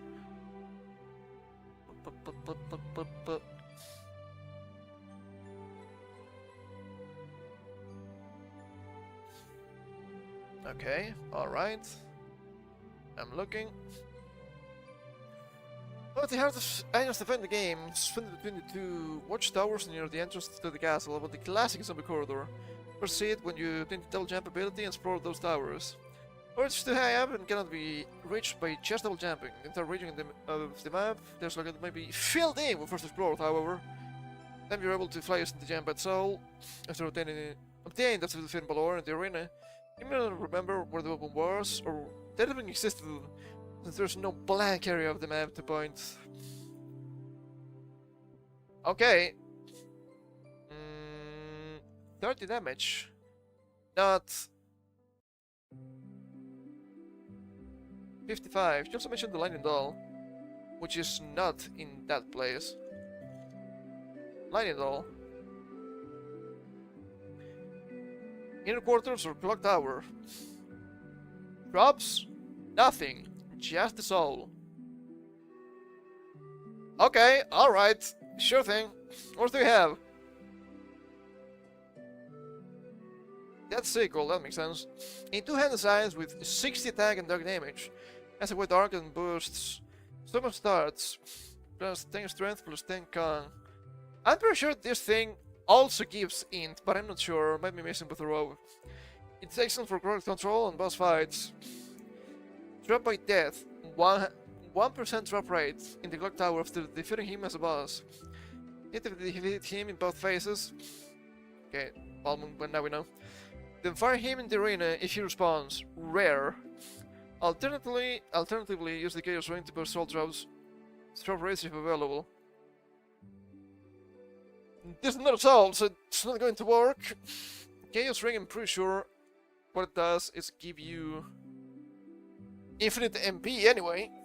And now, Death Sickle is not a drop from death because you cannot refight death. It's a hard mod exclusive stationary item. Holy moly, dude, you know this is bad. That size. You know this is bad. That's it, I prefer this sequel. Go down. Just the raw attack and luck. Doesn't give you strength, it gives you 13 luck. Not even int. Just 13 luck.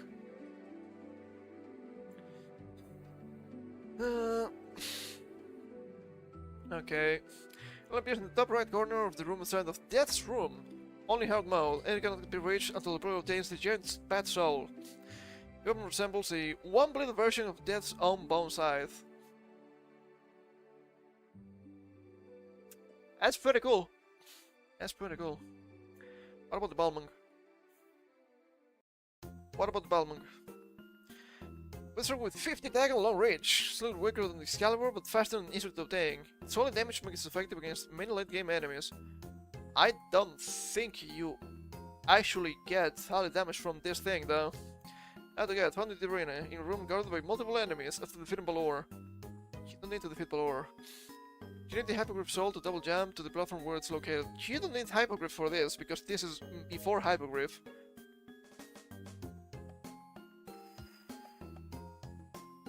You know, this bad. Okay, let's see the Balmung. Balmung Fazalion. It's plus 1 to attack. It's actually a really good weapon if you don't know about the Clem Slice. Supersized version of Graham, I guess. What the reward?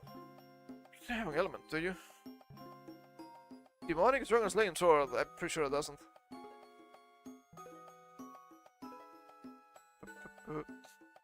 Attributes, slash. Also occurs in Portraits of Ruin. Huh, so much for Holly. The rewards from the arena can be found at the end of the middle challenge room by the elevator shaft. This is the hell consists of spikes and moving conveyor belts. Ah, it's the conveyor belt one. I don't like that one. The first of the gold meters ahead, which fits fine touch.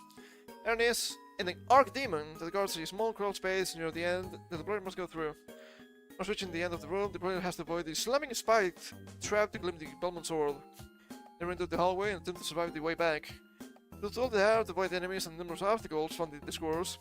It's advisable to first defeat Balor on the lower floor and upgrade the giant bat soul. Filling as a bat makes it much easier and faster to traverse this challenge room. Cool. Cool. Cool. Cool. What the hell are you talking about, dude? Tips. Use the solid ring, bought from Hammer's shop for $300,000 to increase soul drop rates for weapons like Clem's Lance, Vajra, and Death's Sickle. Okay. They're weapons, not souls. Getting luck in this game is literally useless. And the weapons you mentioned are not drops. Didn't even mention the final sword, which that would make sense, it has high attack.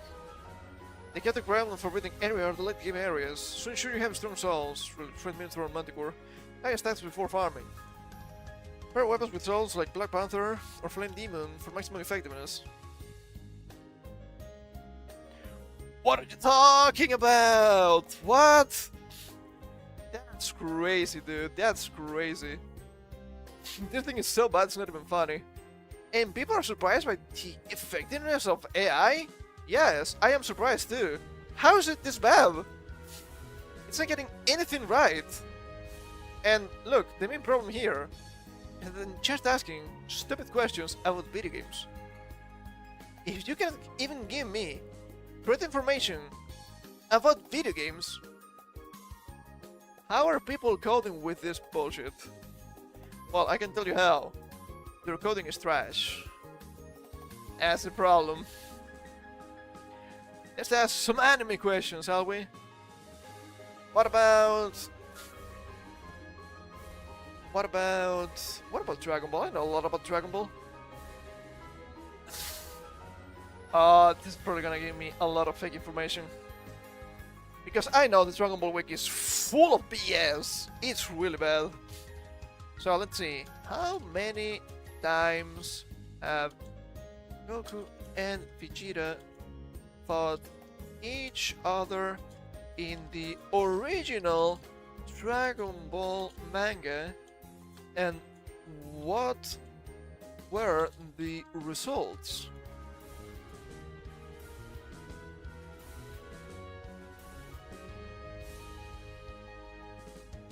Believe it. Is this correct? Is this correct? I cannot believe it! I cannot believe it. To be fair, I have more questions about Dragon Ball and they're gonna be wrong. I can tell you as much. There are those scathing questions. It's true they only fight each other 2 times. Second Majin Buu Saga, that is correct. Let's see the details. Never arrived in the Earth to collide Dragon Balls. As another was defeated, Goku from Vegeta in a 1-1 battle. Cool. What occurs in Vegeta Saga? From 17 to 21 of the manga. I cannot check that right now. Goku having trained with King Kai uses the Kaioken technique to match Vegeta's strength. The battle is intense, with Vegeta transforming into Great Ape. Goku's allies will Gohan and Yajirobe intervene, with Yajirobe cutting off Vegeta's tail. Okay, alright. Goku technically wins, and Vegeta is defeated, and Vegeta is from Earth, but it's a team effort. Yeah, I think that's fair. Okay, alright, that's not wrong. Wow, I'm surprised, finally. Majin Buu Saga. The Babidi Saga, it allows himself to be possessed by Babidi, becoming Majin Vegeta. Then he's in full power until his rival with Goku. Let us hail a personal emotional battle with both Saiyans at Super Saiyan 2 level. They're evenly matched, trading blows in a brutal close quarters fight. Person interrupted when the sense Majin Buu's awakening, immediately realizing the greatest threat. Thanks to Goku had to face Buu alone. That's pretty good! I was not expecting so much! But this is bottom tier. I have many questions, and if this thing drinks from the wiki, it's gonna give me fake information. Because I know, once again, Dragon Ball Wiki is full of trash. So, of course, right now, I need to ask 2 obvious things, right? First of all, Oh, is it gonna be correct if I mention the manga? It might be. I think it makes sense. Which of Majin Buu? What was this thing again? I forgot. Not used to this.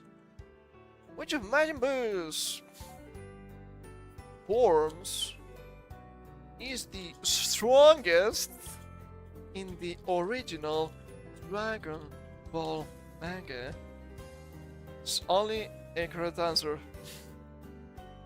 Wrong? It's fucking wrong! And I know it! Because you're full of shit! I fucking know it! I fucking know it! This is false! I hate Dragon Ball misinformation. In the original Dragon Ball manga by Akira Toriyama, Majin Buu's strongest form is Kid Buu, also referred to as pure Majin Buu. It's the final form of Majin Buu that appears in the story, after all other forms have been reverted or separated. That's fucking false! It's explained by itself if you see even the anime. Holy moly, dude. Why Kid Buu is the strongest? It's not the strongest, it's the most dangerous, which is not the same, because it's pure evil. Pure chaos and power, Kid Buu is the original, unadulterated form of Majin Buu, embodying pure chaos and destruction without the influence of assault fighters, like the Shrinkais or Z-fighters. He is progress strong and restrained, making him extremely dangerous. Unpredictable and relentless? Okay. Like other forms, Kid Buu has no more constraints or personal influences from absorbed beings. His relentless nature and lack of hesitation amplify his combat effectiveness. Kid Buu's regeneration is a match, allowing him to recover from near total destruction almost instantly. Manga context! Ah, you fool! You fool! In the manga, Kid Buu pushes Goku to his absolute limits in their final battle. Goku in his Super Saiyan 3 form struggles to keep up with Kid Buu's power and stamina. It ultimately requires the combined efforts of Goku, Vegeta, and the energy of Earth's inhabitants with the Spirit Bomb to defeat him, underscoring his immense strength. In comparison to other forms, this is going to be your undoing, Grok. This is gonna be your undoing. Fat Buu, while powerful, Fat Buu is less focused and more playful, making him less dangerous than Kid Buu. I just said dangerous, I didn't say dangerous, I said the strongest. Super Buu. Super Buu is extremely strong, especially if they're absorbing fighters like Gohan, Piccolo, and Gotenks, which significantly boosts his power and intelligence. However, his absorbed forms are not his natural state, and Kid Buu's raw power surpasses even Super Buu's enhanced forms in terms of sheer destructive potential. You're making shit up. You're just making shit up! Super Buu with absorptions. While Super Buu with Goku absorbed, after called Buhan, is incredibly powerful and arguably the most intelligent and versatile, his power is dependent on external absorptions. Kid Buu, as the pure form, has no such dependencies and is considered stronger in his base state. What are you talking about? What? That's insane. That's fucking insane. How do you get this so wrong? How do you get this wrong? This is obviously false, right?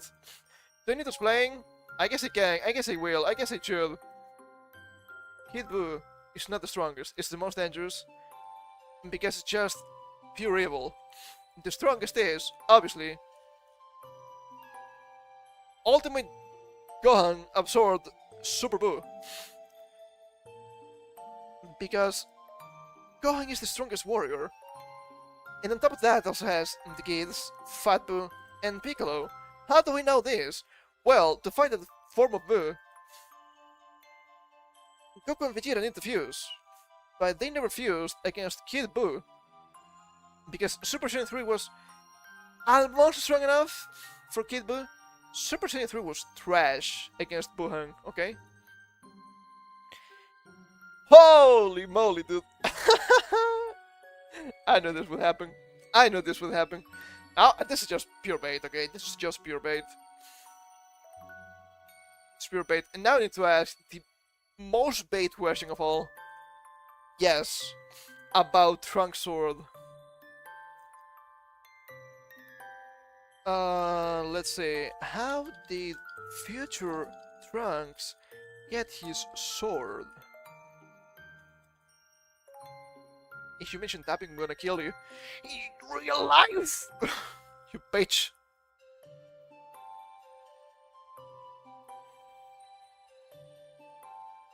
Okay, they mentioned tapping connection non-canon, thank goodness. It's really fun if you look at the wiki, because on Future Trunks, they mentioned that now it's different from Tapion Sword. In Tapion, they mentioned, yes, it's the same in Future Trunks. It doesn't make any sense. It's not even the same sword, I'm pretty sure. First thing wielding his iconic sword when he arrives in the past during the Android saga. When it doesn't explicitly explain where he got it, it's been played here quite in his post-apocalyptic future, likely as a practical weapon for survival against the androids. Given his training under Future Gohan, it's reasonable to assume Gohan or another survivor may have provided it, or he found it among the ruins of his world. Sword is simply a simple, sturdy blade fitting for wearing in desolate timeline. I think it's much more than sturdy blade, okay, but sure. And special. In the Dragon Ball Z TV special, The History of Trunks, Trunks Young isn't the sword in his future timeline. Well, it doesn't detail the exact origin, and suggested he picked it up as a tool to fight the androids, okay? Alright. Non-canon sources. Some terminal games and fan guides speculate the sword could have been a family heirloom, or crafted by Bulma, his mother, or another Capsule Corporation scientist. I don't think so, because it doesn't have the logo, but I guess it could be. In their technological prowess, however, this is not confirmed in the main series. Interesting. Tapping connection. Non-canon. Dragon Ball Z movie Wrath of the Dragon, Trunks, in the main timeline, receives a sword from Tapion, from another planet. Some fans initially thought Future Trunks' sword might be related to Tapion, but this is debunked, since Future Trunks' timeline diverges before the events of the movie, and Tapion never appears in his world. The similarity between the swords is coincidental and only implies that the main timeline Kid Trunks. That is actually correct. I'm impressed. I'm really impressed. I'm actually absolutely impressed. What else do we have? What else do we have?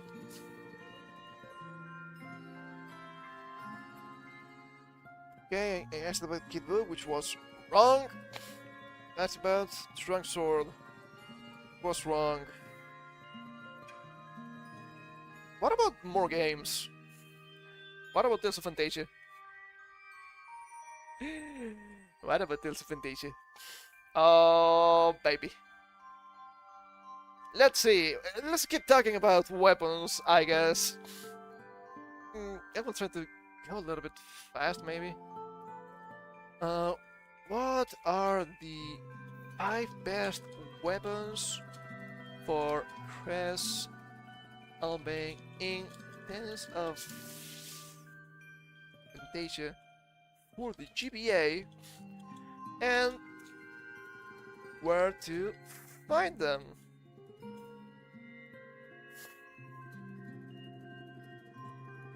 Searching! Seek and destroy!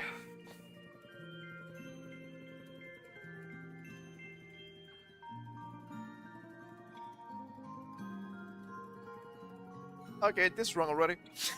Holy shit, this is wrong already. That's beautiful. That's wrong. Eternal Sword, it's pretty good. They give it for you for free. Of course, for Christmas, Mystic Art, Dark Blade. That's wrong, actually. So I wasn't going to ask about the Mystic Art, but I guess we now have to do it. In the end of College is the main story quest in the future timeline. I was fortunate by collecting the Vorpal Sword, Flamberge, and the Sacred Diamond Pact Ring. That is correct. 950 and 950 seems correct. Excalibur being weaker is absolutely wrong. See if I can find information in the Tales wiki. Eternal Orb.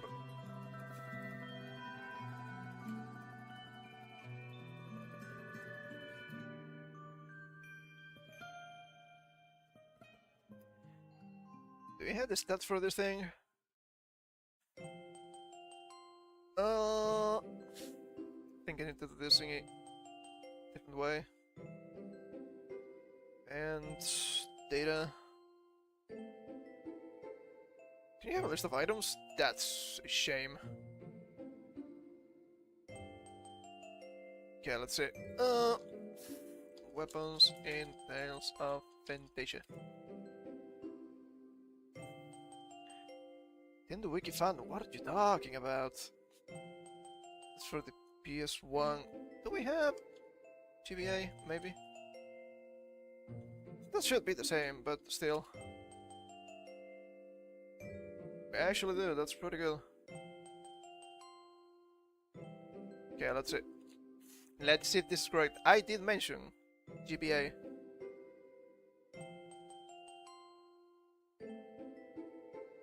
I did mention the GBA. So, the Eternal Soul should be... Oh, god damn it. To the bottom here. There's a slash in this thrust. 1050, 1140. What is this thing here? Actually? That's accuracy. 1050 slash, 1140 thrust. 10 accuracy. That's wrong. That's wrong. Don't at me. The Excalibur, which is the best sword in the game. Stronger than the Eternal Sword. Also, I don't think they mentioned element here. Did you actually have element? Doesn't have any element. And technically it's dropped from Origin. Technically. Excalibur. 900, 900. Will balance high damage weapon with no elemental affinity, making it versatile against most enemies. Location! Found in the Trentwood. It's locating a chest deep within the forest as they complete the elf side quest and gaining access to the area. They see that's the Muramasa, which is much worse than this. Why it's great! Excalibur's high stats make it a reliable choice for end-game content, especially before acquiring the Eternal Sword. The lack of an element ensures consistent damage across all enemy types. That's so extremely wrong. Where do I start? Okay, first of all, 1390 slash, 1390 thrust, 50 accuracy. No element, that was correct. Dwarven Temple in the future. It's a question mark sword that you need to identify.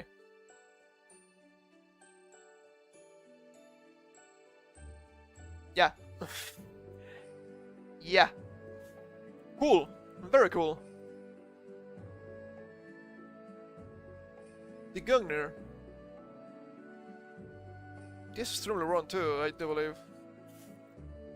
800 flash, 800 thrust, no element. E, strong spear with 1 stats, ideal for mid to late game battles. But you can't. Then Alvinistic Assault during the main story. It's given to create as part of the story progression as the Cavern of Spirits events. It's upgraded after that. Significant upgrade in the mid game. Offering high damage output and versatility. It's a key weapon for accessing stronger options like Excalibur or Eternal Sword. Never had those stats. I don't know what you're talking about. Let me see. Weapons. Spears? Spears. First Gungnir. 96, 122. At the third Jameer, actually. Cool. We have the Gungnir 2, 180, 295. After defeating Maxwell. Gungnir 3, 800, which is not bad. 1640 thrust. In the Dwarven Temple. Okay, what are you talking about again? I have no idea. Laser Blade. Why is this so wrong all the time? Actually, no Doomblade, no Bahamut Steer here. I don't get it. 700 slash, 700 thrust. Element? No. It's actually a holy weapon. Special effect, rare weapon with decent stats that can be sold for 100,000 gold, making it valuable for funding other purchases. Dropped by 3 SH enemies in the future timeline, particularly around Arlie or Days of Castle. Throw drops, so granted may be required.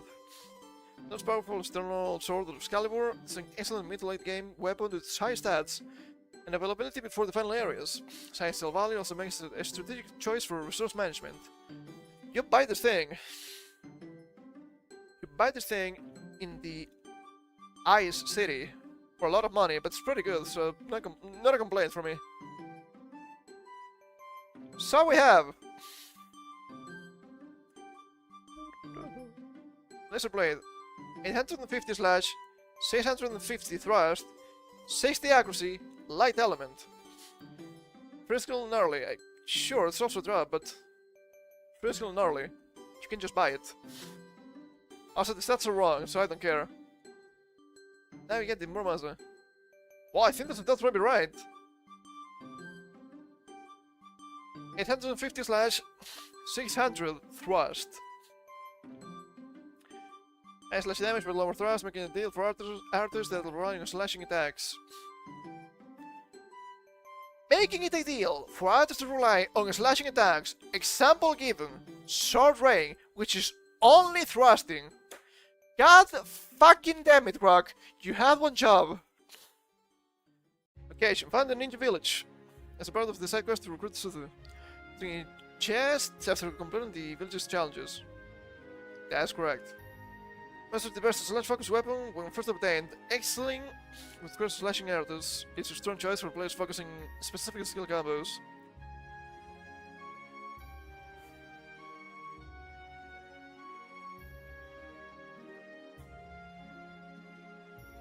It's not correct. The stats are not right. 750 slash, 400 thrust, 100 accuracy, that's pretty good. And yeah, from rounds the Ninja village. Why do you keep lying to me? Why do you keep lying to me? Notes. The definitive best weapon due to its test, Mystic Art the Access, and Plot Significance. Skull and Honor excellence for their bonus stats. Also blame more muscle through situational advantages or resource benefits.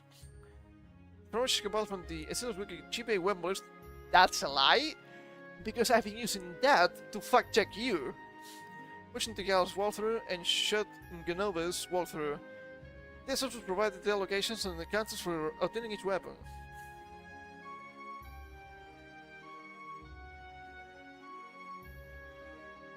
What are you talking about? I wasn't gonna ask this, but I know it's gonna be wrong.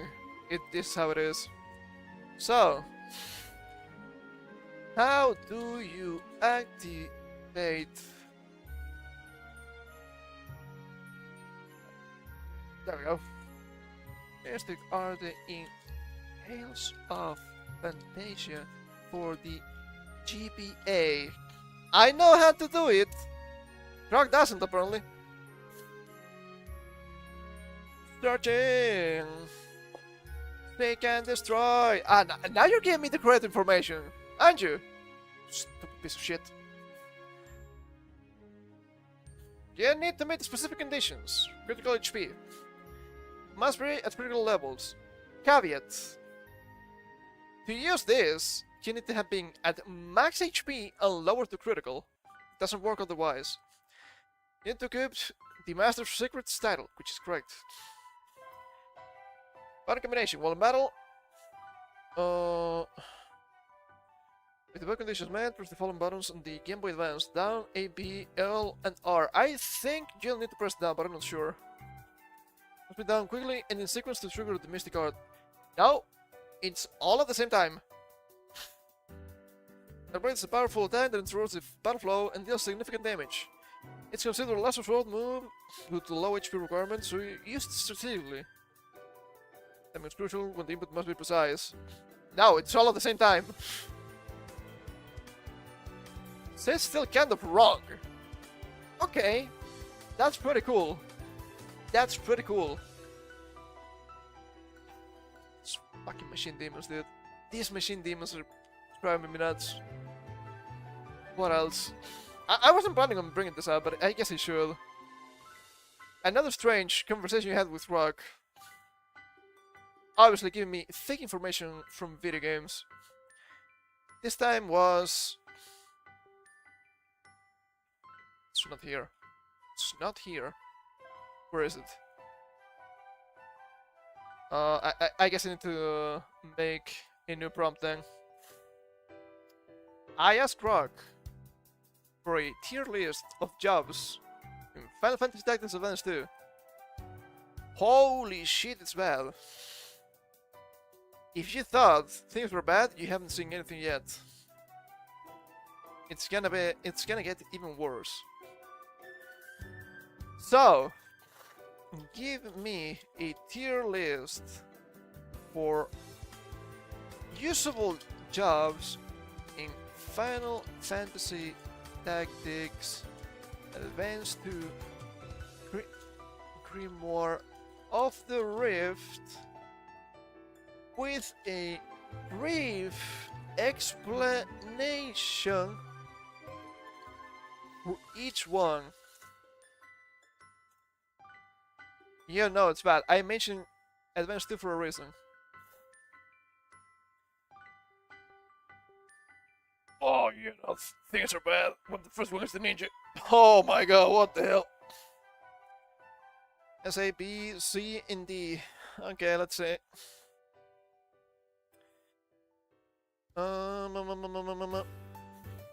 Why S tier? Ninjas have excellent speed and access to dual wield. Going down to deal massive physical damage. Their abilities like throw and elemental ninjutsu provide versatile for both offense and crowd control. Evasion and mobility make them hard to hit, so as well with other job skill sets like fighter or thief, or devastating combos. Ninja is only useful for dual wielding. The active skill set is ass, because it scales with magic attack. So not good. So you're baby. This might be. Okay, things are starting to become real stupid. Already, I saw some stuff being really wrong. Paladin. Paladin is all stacks with high defense and access to abilities like Cover and Holy Blade, which deal significant damage while maintaining survivability. Support abilities such as Snores allow them to heal allies, making them invaluable in prolonged battles. Good set both for defense and attack. That makes sense. Slower speed, but what kills the Paladin is actually the 3 movement. It's really bad. Seer. It's unique to Luso for some godforsaken reason. Since the Luso, Seer combines White Mage and Black Mage abilities with Magic Frenzy, which allows casting a spell and following up with a physical attack in a single turn. To make it one of the most broken jobs for dealing air-effect damage while maintaining versatility.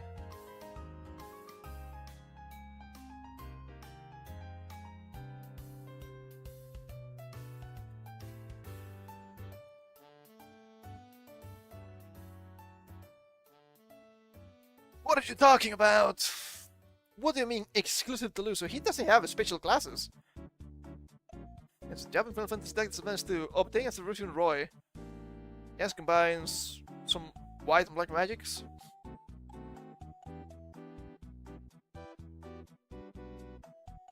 It's not exclusive to anyone. It's not exclusive to anyone. That's really strange. That's a really strange thing to say. But sure. This was way worse the first time I tried this prompt. Let's say, the Muggle Juggler have access to Smile Toss, which can grant infinite MP to allies compared with other Muggles, enabling spamming of high-cost abilities. Their task and other status, inflicting skills provide excellent crowd control. Their speed and evasion are top-notch. Guess not bad. Smile Toss kind of a gimmick though. I guess not bad. The Numo Illusionist. Illusionists can cast air-effect elemental spells, Stardust or Luch, to hit all enemies on the map, making them unparalleled for clearing groups. Pricked with Magic Frenzy, via Hume, Seer, or other means, they become devastating. High magic growth compensates for weaker physical stats. The first time I did this prompt, it was recommended to combine Illusionist with the Red Mage double cast, which obviously is impossible because of race limitations. Imagine casting offensive magic onto all enemies twice per turn. Yeah, that's pretty good. The Assassin. Combine high speed, evasion, and deadly abilities like Shadow Bind to stop enemies, and Ultimate Masher to master damage. Related to dual wield and status and fielding skills, makes them excellent for both single target and crowd control. There's natural speed and has this jump's effectiveness. Dual wielding. Dual wielding is exclusive to humans.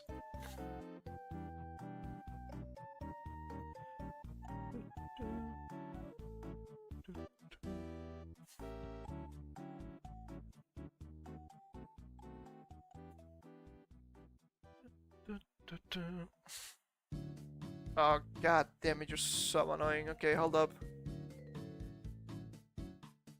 That's it. That's Bangat, that's Nemo, that's VR, that's Assassin.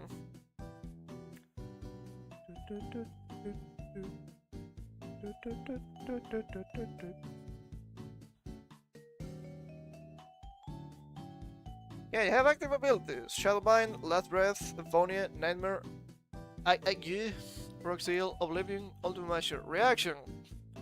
Return Fire. Where's dual wielding? Where's dual wielding? Where's dual wielding? Not for assassins. Not for assassins. Obviously.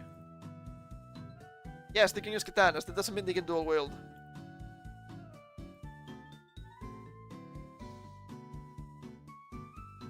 A-tier, strong jobs, reliable and versatile. For as long as it's Dragoon, you know, things are bad. Still dealing high single target damage with jump and dragon breath, which hits in a line. It hits in a cone! Their high attack and distant defense make them reliable frontliners. Methods like Lancet provide immense sustain. I mean, jump, it's really good, it deals a lot of damage. And they use the accuracy, and they understand it's unusable. White Monk. Triple melee fighters with abilities like Air Render and Aura Blast, which offer ranged damage options. Having necessary provide utility against undead or falling allies. Mid attack and attack speed. Lack of versatility compared to other melee jobs. This is the most versatile job, what are you talking about? That's for melee jobs, that doesn't make any sense. Blow Mage. I mean, this is not wrong, I suppose. Enemy scales offering wide range of effects, status elements, buffs, or damage. The versatility shines with the right skill set and taking adapt to various situations. This is magic and physical stats. Very specific enemy encounters to learn abilities, which can be tedious. True. The Fighter. There's consistent melee damage with abilities like Rush and Backdraft. The high attack and access to the range. Skills like Air Render make them reliable, synergize well with Dual Will from Ninja. You don't need dual wielding from Ninja with Fighter, you get double hand. Which might be better. I mean, dual wielding is really good to learn a bunch of abilities really fast anyway. Well, the Fusilier, A-tier. He scans for long range attacks and can inflict status elements. When a shot stops hot. Accuracy and the ability to attack from a distance make them great for save and damage dealing. Damage output compared to other melee jobs. Crossing specific weapons. Well, yeah, it's not melee, anyway. Are the muggles? Okay, it's not the flintlock on list. That makes sense. The roths are kind of fast, though.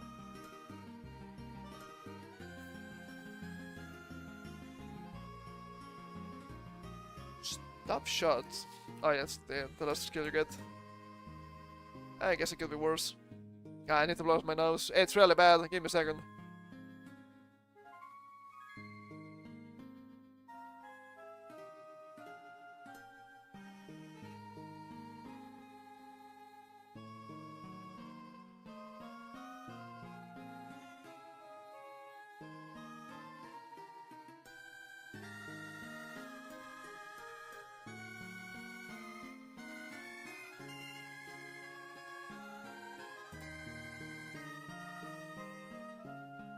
I'm seeing a sneak already here. Next one, for some reason, the Black Mage. Black Mage over Red Mage is just insane in this game. That means they'll have elemental damage with spells like Fire Rock and Thundagger. Their top tier make growth makes them excellent for offense, especially in order to mid-game. Synergies well with Illusionist or Time Mage. And it depends on the class by Illusionist in the late game. Dual casting is better. Lower MP, better damage, more versatility.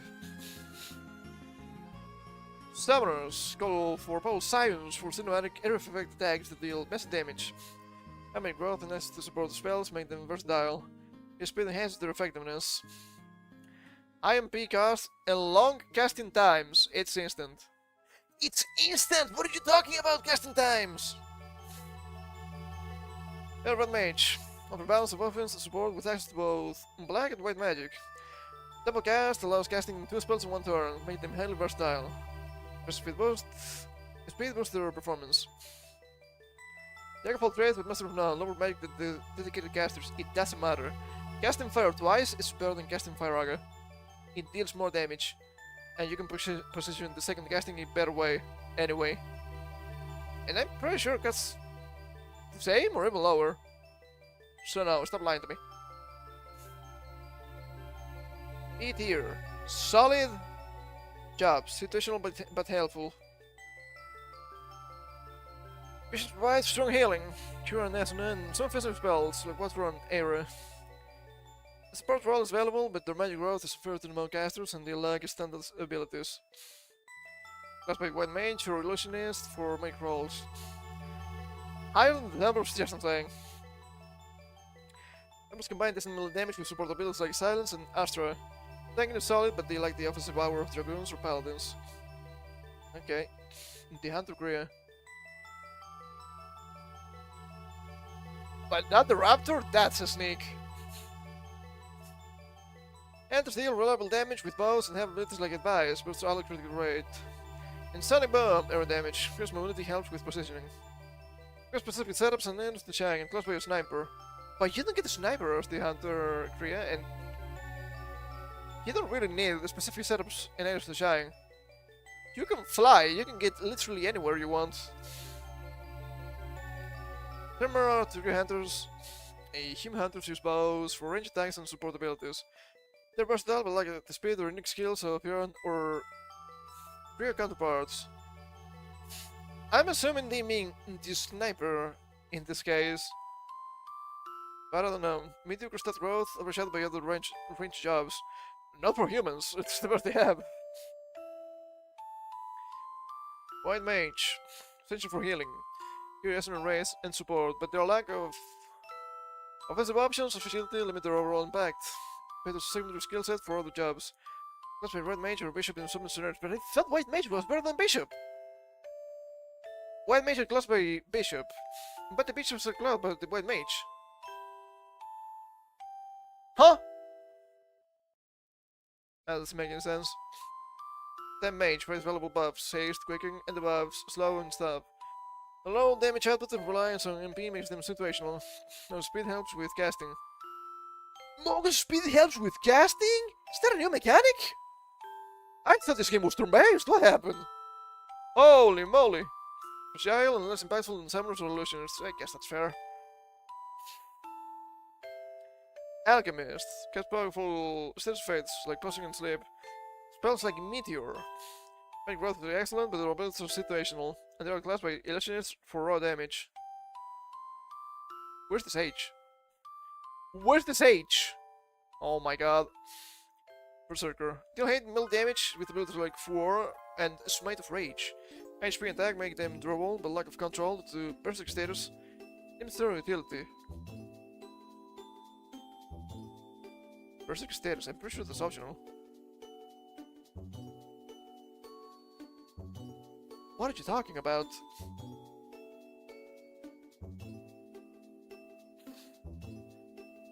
Okay, Scream. Most buffs from surrounding units, cool. Base critical hits, cool. And the beyond attack and damage and knocks back surrounding enemies, cool. Units, I mean. North damage, 4 square in front. Smite of range, inner calm. Counter smash, and smash. Critical berserk. Well, you at least get critical berserk, but why would you run critical berserk when you have counter anyway? It makes no sense to me. Literally no sense to me, okay?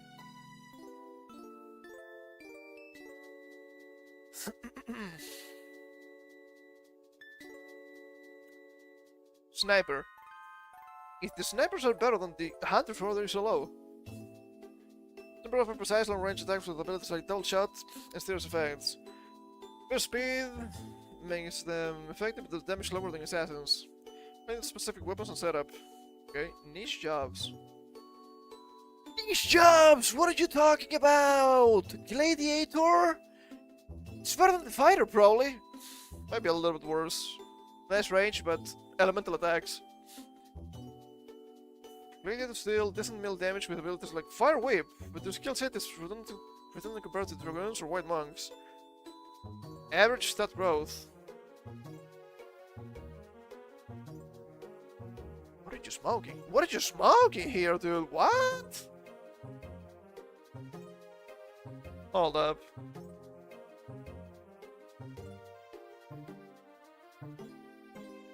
Big growing HP. 8 growing attack. Increase speed of 55%. Also, what do you mean? Fire Whip. That's an elementalist skill, which is a different race. You get Rush, always useful. You get Wild Swing, always useful. You get Beat Down, Funny Meme, usable. Blades, not that great. Fire Assault, Thunder Assault, and Brutal Tackle for Elemental Blades. And Ultima Sword. You also get a Strike Back instead of counter in Double Hand for support. Are you conflating that with fucking Elementalist? Did you mention the Fire Whip? Yes, the Elementalist is ass. I know. I mean, yes, additional effects, but it's kind of ass. I don't like it. What are you talking about, Grok? That's crazy. That's insane. Gladiator should be at least B tier. Come on now. Raptors are melee fighters with abilities like Power Crash, but their damage output is lower than Dragoons or Assassins. This ability helps, but they are classed with other melee jobs. Limited ability variety and mediocre stats. Raptors deceptively good. What are you talking? What are you saying here? What is this nonsense you're spouting, you machine demon? I'm gonna get you. I'm gonna eat you alive. Stats. I mean, yeah. 3 rolls for attack is not the best.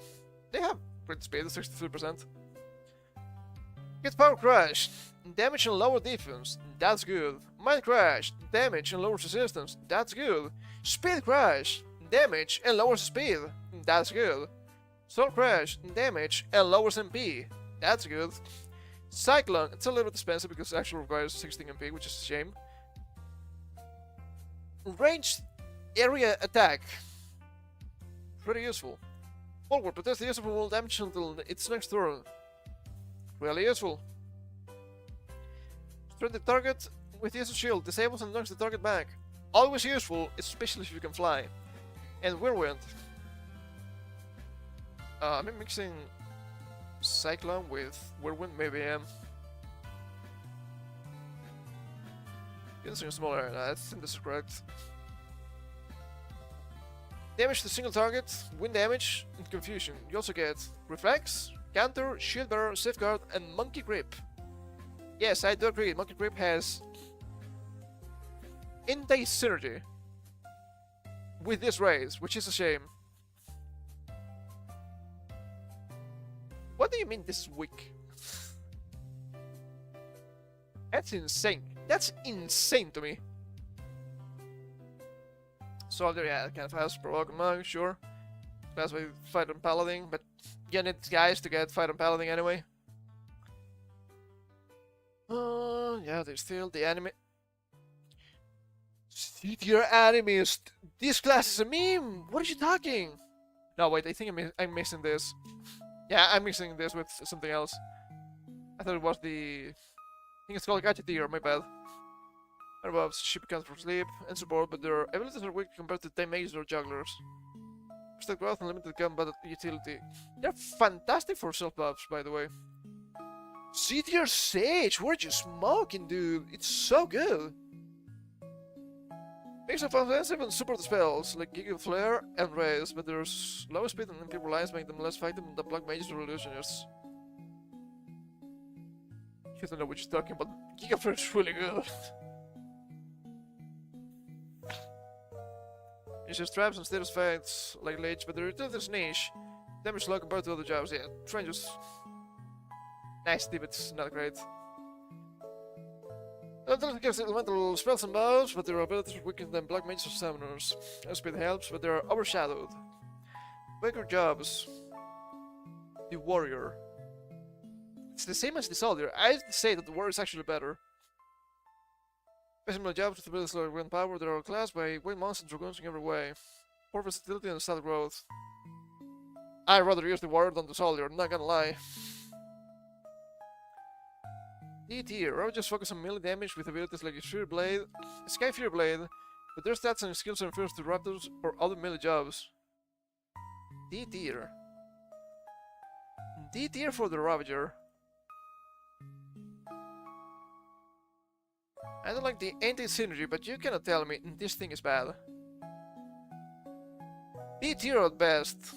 Okay. Big growthing attack is pretty good. Sweeping Spain. Damage all around you. A lot of damage from behind. You can fly, so it's really good.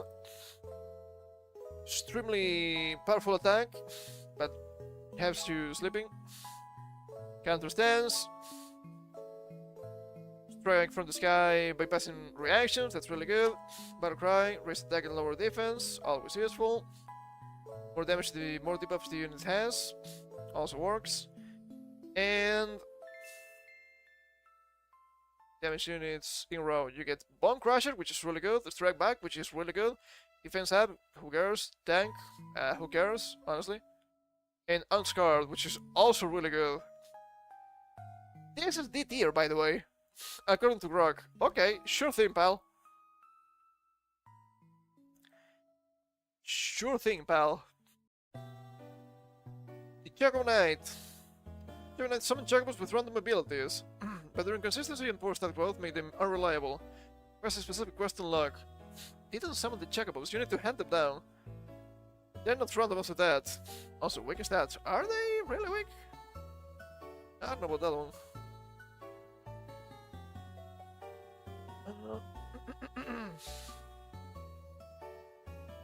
They don't give me the stats.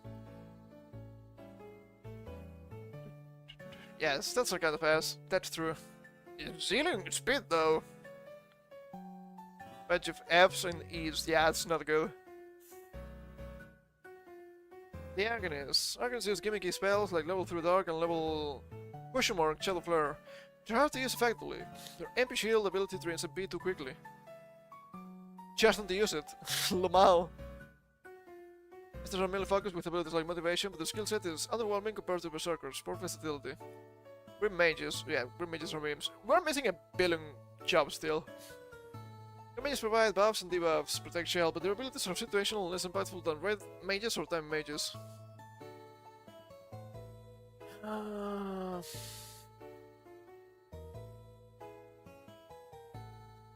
At least this time it didn't give me the morph, which was Advanced 1 only. So let's see, which classes did we miss? In bunch of them. Let's take a look. We missed the Archer. We missed the Polar Bear. I think we got everything else from humans.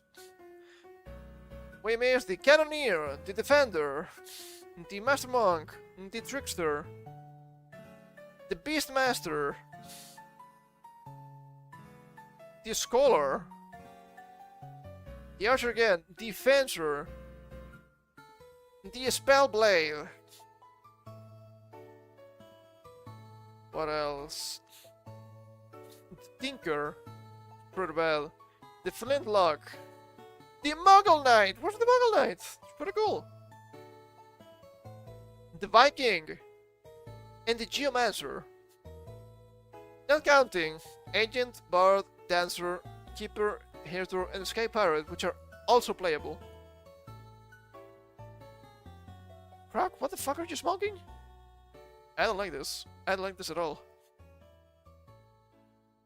I don't like this at all. It keeps lying to you.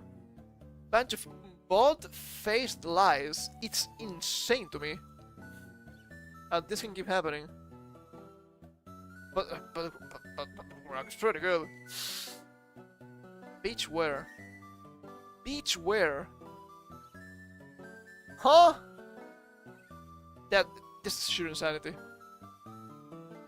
If people are actually using this for stuff, I'm gonna tell you, you might be stupid. You might be stupid. I'm gonna keep asking questions about video games. What about Pal World? What about best pals to fight Bjorn Bastigor? Let's see. Are the best pals to use against Bjorn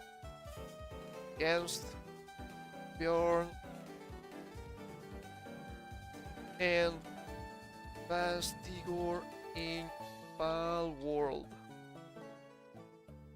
Give me passive skills for them. Give me.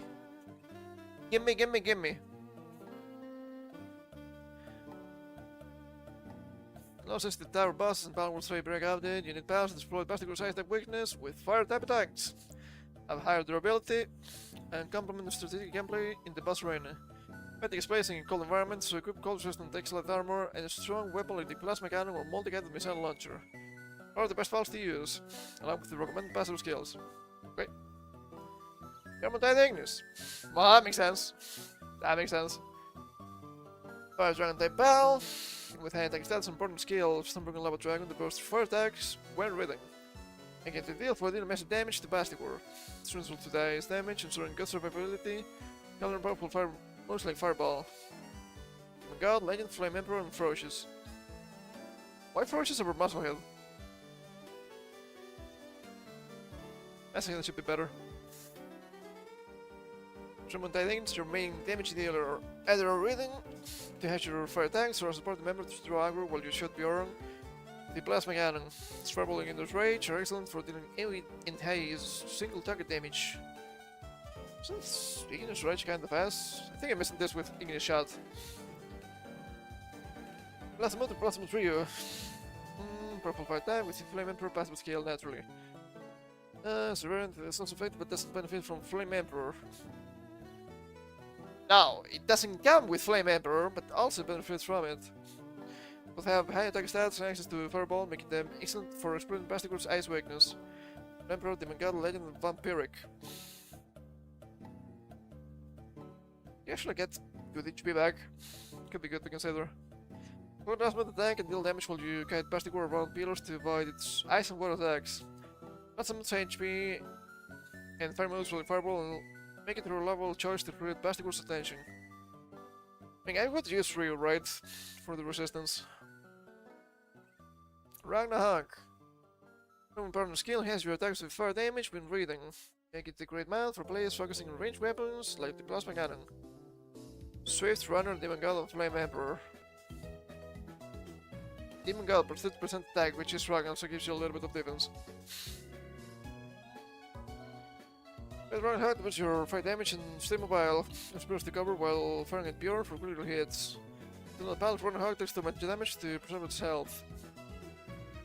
Wixing! Okay, alright. Lord Fox partner skill infuses your attacks with fire damage when fighting alongside it, making it a versatile choice for players who prefer ground-based combat. Certain moves are effective against Bastigor, it's more accessible than some legendary pals. Demon God, Flame Emperor, Legend, and Vampiric. Well, we're choosing because Bastigor's an ice type pal, even though it has water coverage, which is a little bit bad. 24 attacks in the arena's cold environment demands high damage. You will balance to survive its ice, water, and ground attacks. Legends and Plasma are top tier for their high attack and fire type effectiveness, while Run Hug and Wixing offer flexibility with fronted and ground-based strategies. That could be worse. That could be worse. Now, I think I'm gonna use something that's probably gonna have this thing choking a little bit. Maybe a little bit more than a little bit, perhaps. I'm gonna ask about Terraria. And I know this might give me a lot of fake information. Because I'm gonna ask a bunch of specific stuff, and it's going to choke. So, what are the best strategies to defeat the destroyer. Send the destroyer for obvious reasons.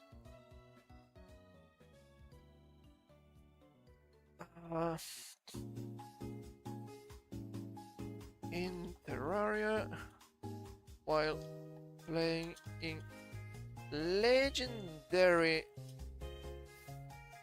difficulty.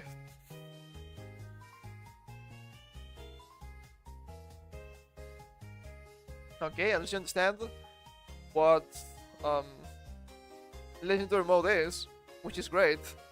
To destroy and try on legendary mode, master mode with the for the word is in, because difficulty significantly requires careful preparation, optimized gear and strategic execution due to the boss's high damage, health, 120,000, yeah, in master mode for the skill in legendary.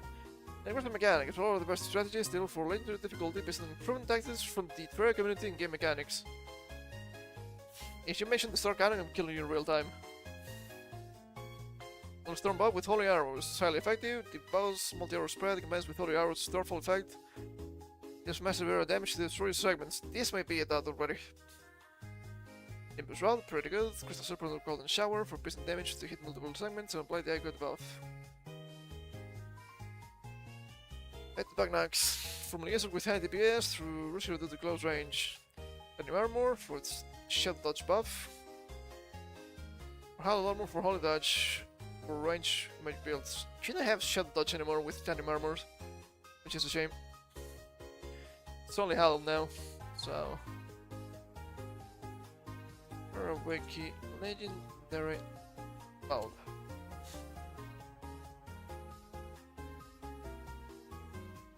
I like this one.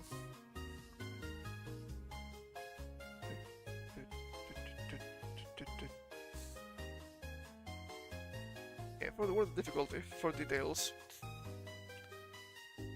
Let's see. Doesn't have an icon, what a shame.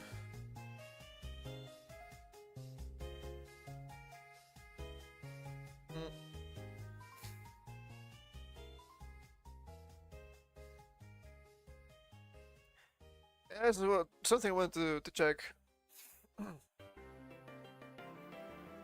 Parietal reflection.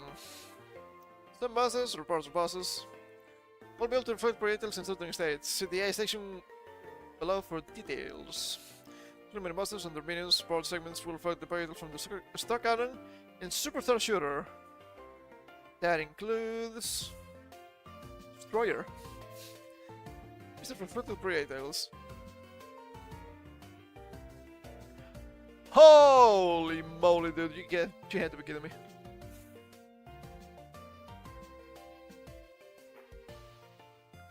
That's crazy. Let's see. Destroyer, storage increased.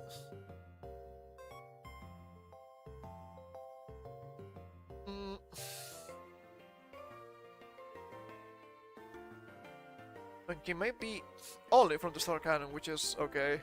So I guess the stars from the Holy Arrows could be usable.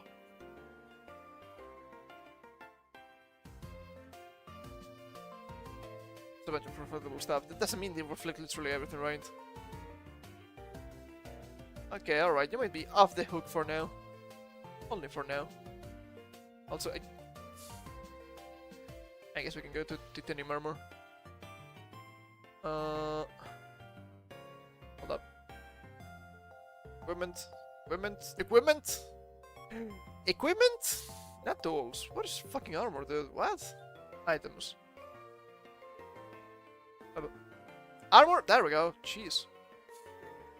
Armor. Titanium. And you get titanium barrier. Buff.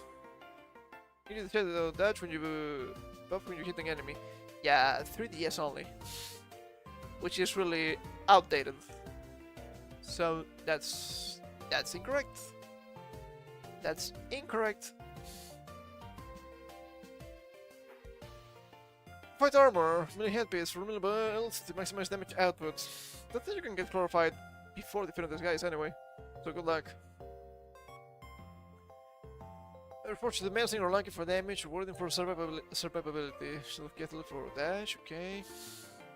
Cross necklace, restore veil, invisibility frames after taking damage from probes or segments. Young shield, not a bad idea. The emblems, seems okay. Skin regeneration, endurance, and breath, life force, archery for ranged builds, okay.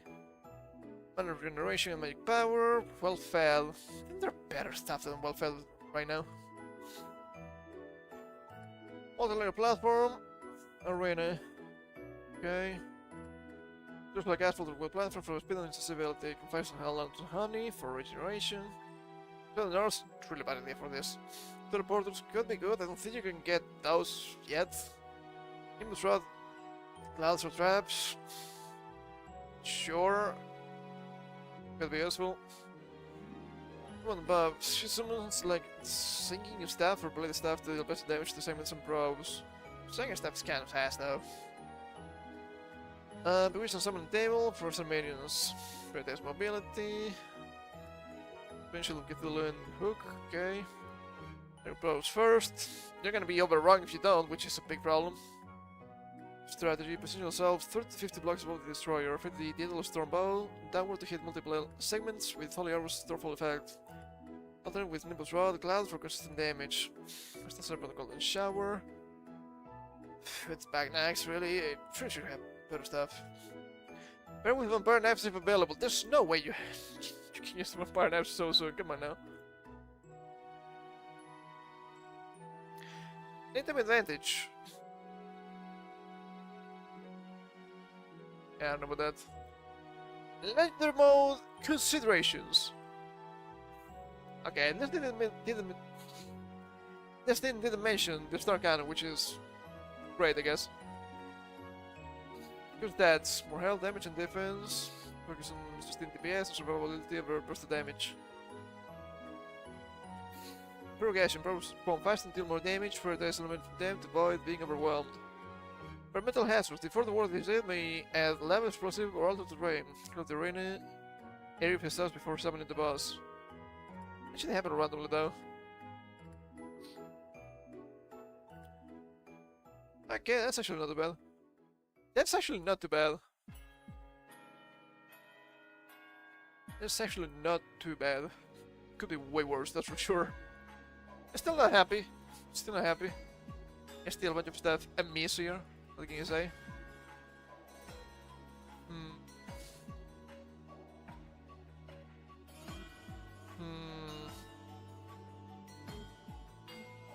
What else can you ask this thing? We got a bunch of obvious lies. It's really obvious all games. So I don't know.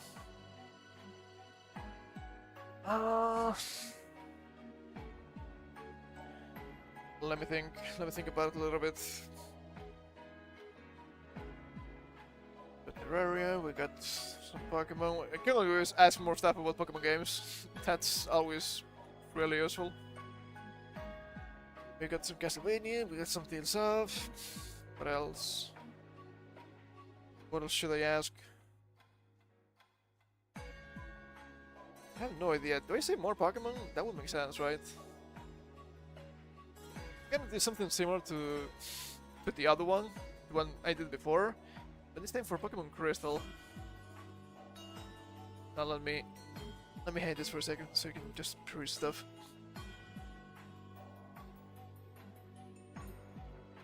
I think what this does is change. It translates the prompt that you give it into something else and just use it to vomit at you, which is not great. Have this, goes a playthrough of Pokemon Crystal. There are many things that can go wrong here. So you know it's gonna be good. Yeah, it's literally the same criteria, so it's pretty good.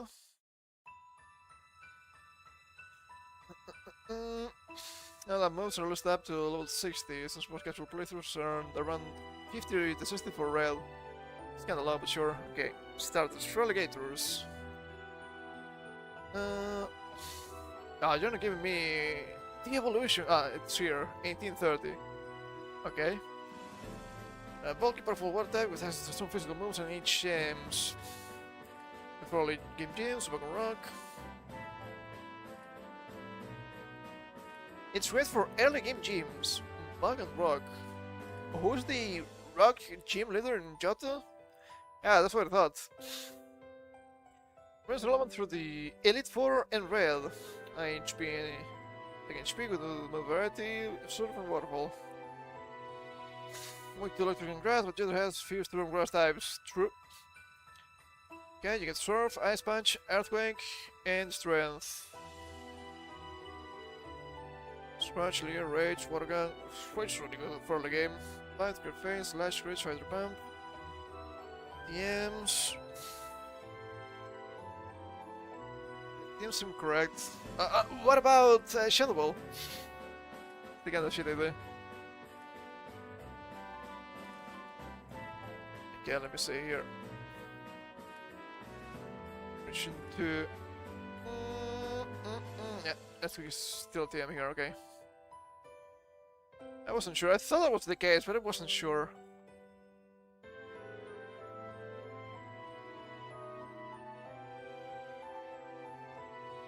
I see from the mob tutor, that is correct. But 14, Division 36. Okay, it's the only fire type starter. Oh no. This for bugs to back gym, precise gym, and still types like Jasmine Stelix. Attack means in the powerhouse. Strongest down fire moves, good speed, handle steel, ice, grass, and bug. Okay. Flamethrower. Mob tutor, you get that by level up. It's fine, don't worry about it. So the punch makes sense, at power, if only. Earthquake makes sense. Even power. Restoration for coverage. Yeah, you're gonna be using strength. And I get that one. Do you actually get Earthquake?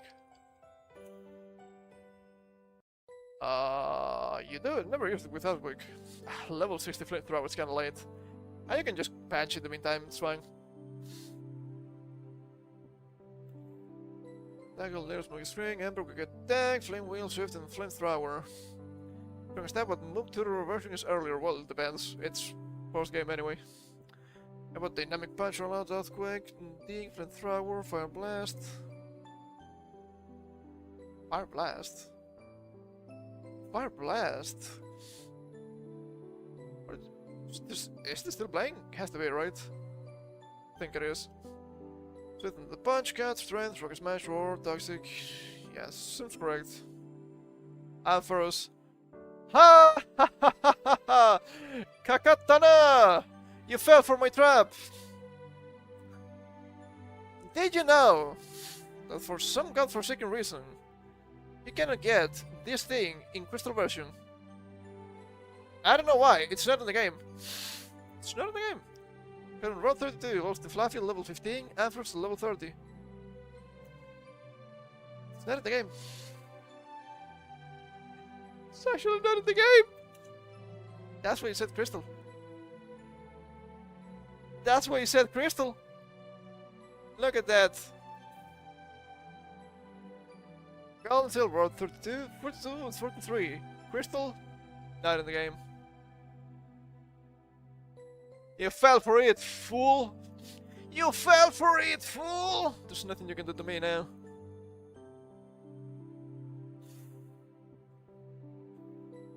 Okay, first looks step in Johto. Not in the game. What about Draco though? Cantering Flying, which you cannot catch it before Faulkner, which is a shame. Water like Fred's Blastoise. Whoa! All that, there's a lot. And Dragon. Hey, you don't counter Dragon? I don't think you get Ice Punch. If you do, that'd be good. I don't think that's the case. You should be getting Fire Punch though. Special attack, it's flying, water types, or Thunderbolt, hit the ground, but Earthquake is uses are rare. Hidden Power, T-Bolt, Thunder Punch, Fire Punch, Hidden Power. That was incorrect. Up to Flamethrower, Thunderbolt, Ice Beam. I just don't fucking believe you. I just don't fucking believe you, my dude. Why would you be lying to me in such a way? Why would you be lying to me in such a way? That's nasty. Isn't that silly, trying to lie to me about that? Of course, I don't care about these constraints, and I can do whatever I want in my crystal playthrough anyway.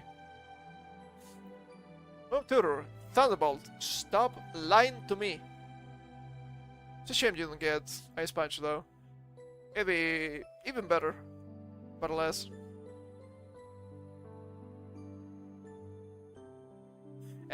Spirit's pretty good. Oh, you fell for it again, fool! You fell for it again. All living gift in Golden World City with high friendship during the day. Bring strong psychic type for a more discussed game, and will psychic elite 4. And spin a special attack make it the fast sweeper. Poison fighting and psychic, resist psychic moves. With the back, ghost and dark, but these are uncommon in Johto. Psychic, pretty good. Shadow Ball, completely useless because it's physical! Ghost is physical. Morning Sun and Hidden Power. You fell for it again, you fool! Confusion, quick attack, swift, saving, psych up. You could use psych up, but I don't know about that. And you pretty much only need psychic anyway, so that's fine. Aircross. About 3 on route 43, 42, and 44. Remember accessible mid-game. No physical attacker, counters normal, rock, steel, and dark. With the flying psychic and fire, flying is common, Faulkner and Claire, but you're gonna get Hercules for Faulkner anyway. Horn, Earthquake, Strength, and Reversal. Is Reversal the only thing you get? That's kind of silly. But I will believe it.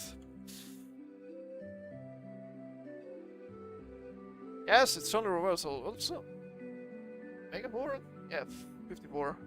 I mean, I guess you get Rocky Smash in the meantime. It's not saying much though.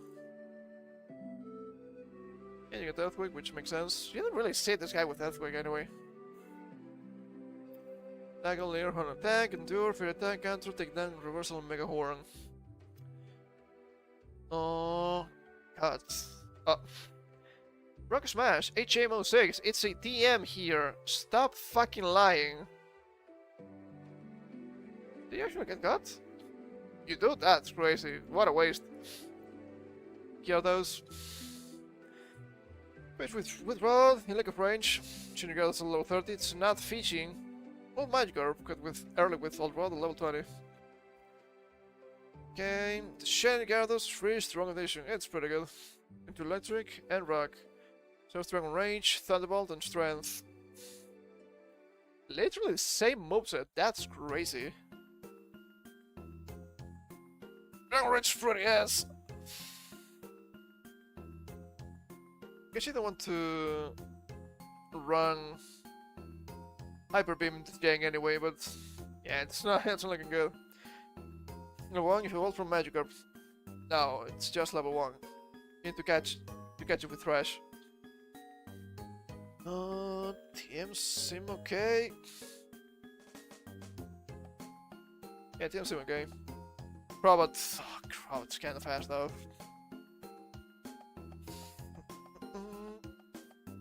Okay, friendship, that's correct. Speed, this time it's a great state of Strider and Sweeper. Grass back on fighting types, but you don't really fight grass anyway.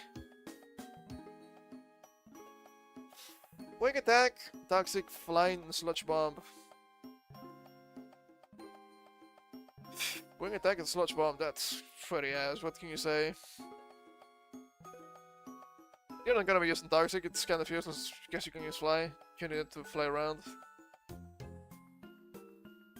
Not great, it's far from great.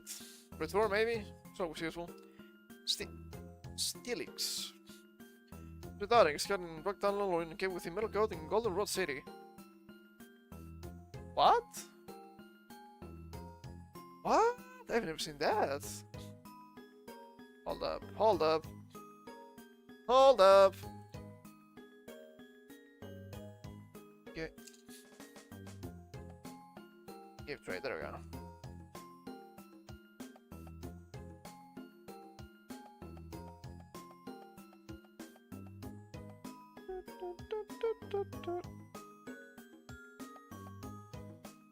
Okay.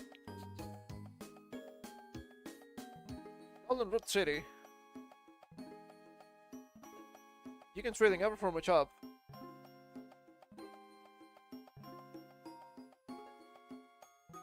What? I mean, you can get in Onyx early trading a Bellsprout. I think Bellsprout's gonna be better, even though it's just a grass type. That's insane. What are you talking about here? I think you can get a metal coat in Golden Rod anyway, right? Even if that was the implication. Metal coat.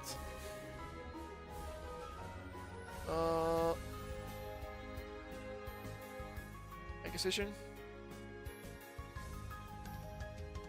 A cycle at the power plant, held by in-game trade magneton.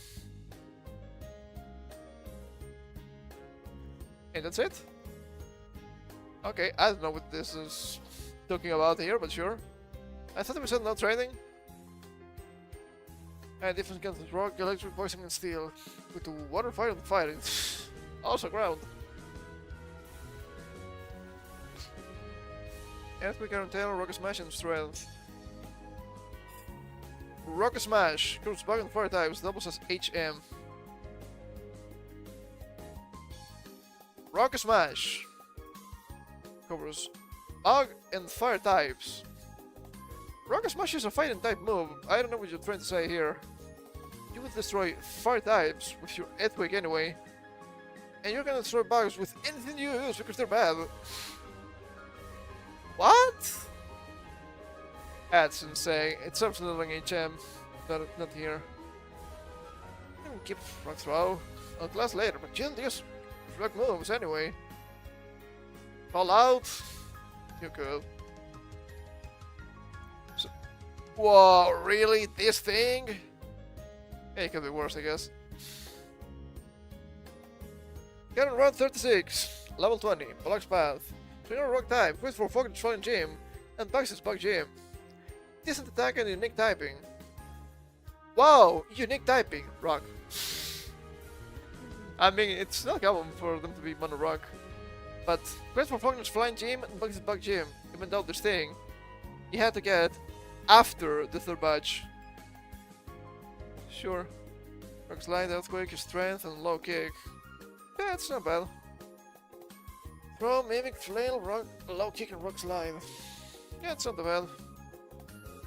Elder things, that's okay. What? Wagsire. In row 32 or Union Cave, both from Wimber level 20. Only level 20? Thought it was later. Really? That's not bad then. Thought it was like 22. That's level 20. That's not bad. The one wins, wait for electric rock and steel types. Can electric rock, steel, fire and poison, immune to electric. Into grass, the grass strength Jetta. Sharp earthquake, ice punch and amnesia. Actually gonna be using amnesia anyway, probably not. I mean it's better than slam, but you may want to run rain dance. You're not gonna flinch anything with headbutt anyway. Sponge, pretty nice. Earthquake, dig, surf, strength, waterfall. It always works. Seesaw. Sponge still tapping, and they attack me with great fist of sweeper for psychic, dark, and grass types. The fire, but fire is rare. No claw, flash, strength, and wing attack. Holy shit, shit's dire here. Still good because it's still the same, but yeah, it's not great. Wow, they don't have Source Dance. Well, they have Source Dance than Strength, not gonna lie. Attack would be useful. You didn't get Bullet Punch yet, it's not a thing until Gen 4, so... There's that. We consider Agility. DM Sim, okay. Horse Ring, it's not bad. You're worth 45. You fool. You fool! You fool, you can catch Tidus earlier in Crystal. You fool. It's actually only the Dark Cave in Crystal. Route 45! This is not gold, my guy. Stop lying to me, okay? I don't like it. Keep lying to me. They keep lying to me! I asked Crystal for a reason. You're strong normal type with high attack, great for Windows Gym, and general physical sweeping. Problem is, you're not gonna have Rosary by winning anyway. Dagger still moves, only weak to fighting. Slash out with your strength and Thunder Punch.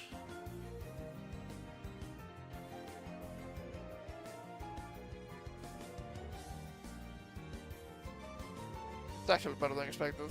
75 special attack. It's not too bad. It's not too bad. It's usable, I guess, with that XP. Do you actually get Thunder Punch? You do. You're a normal type. Of course you do.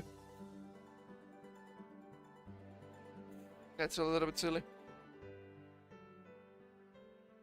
I guess that's not bad. You probably don't want wrongs both slashing and strength at the same time, but sure. Rest will be useful. Faint attack will be okay, even though it's special. Never miss those. 25 is not most usable. Elemental Punch, just dig would be nice. If you don't want to use Earthquake. Return's probably the best. Not too bad. Never used Earth Ring actually. It's nice. Donfung. All fam, begun on route 46, level 25. So one type, okay. Let's go roll out. Roll out. Strength and defense scroll. All day hit move. Risky but powerful with defense scroll. It's not a multi-hit. It's a multi-turn. It's not the same. It becomes stronger. And then it misses. Rapid speed. It's ass. Could be useful against Coven, that's it. Don't bother with it. I think I'd rather run Rocket Smash over rollouts. He'll think. Also, hold up. Route 46.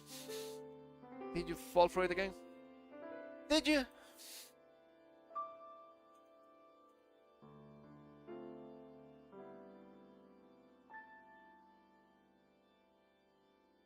$45 and 46. Excuse you, okay? Excuse you. I thought you'd get it earlier. I guess I was wrong.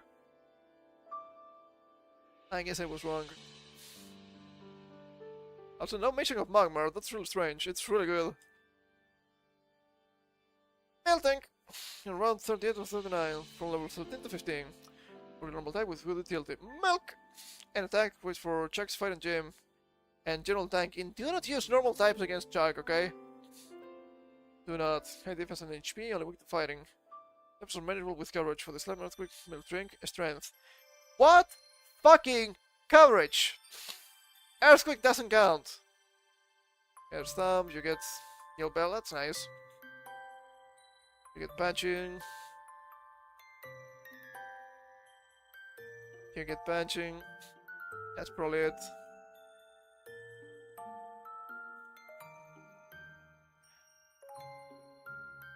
What fucking coverage? Oh, that special attack is kinda bad. Base 40, you're not punching anyone but yourself.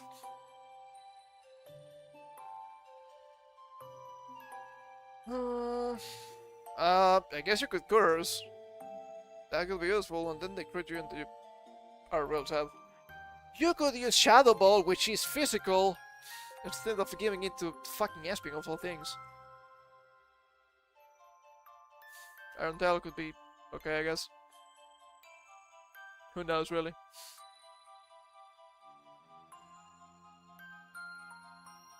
And the last one, Dragonite.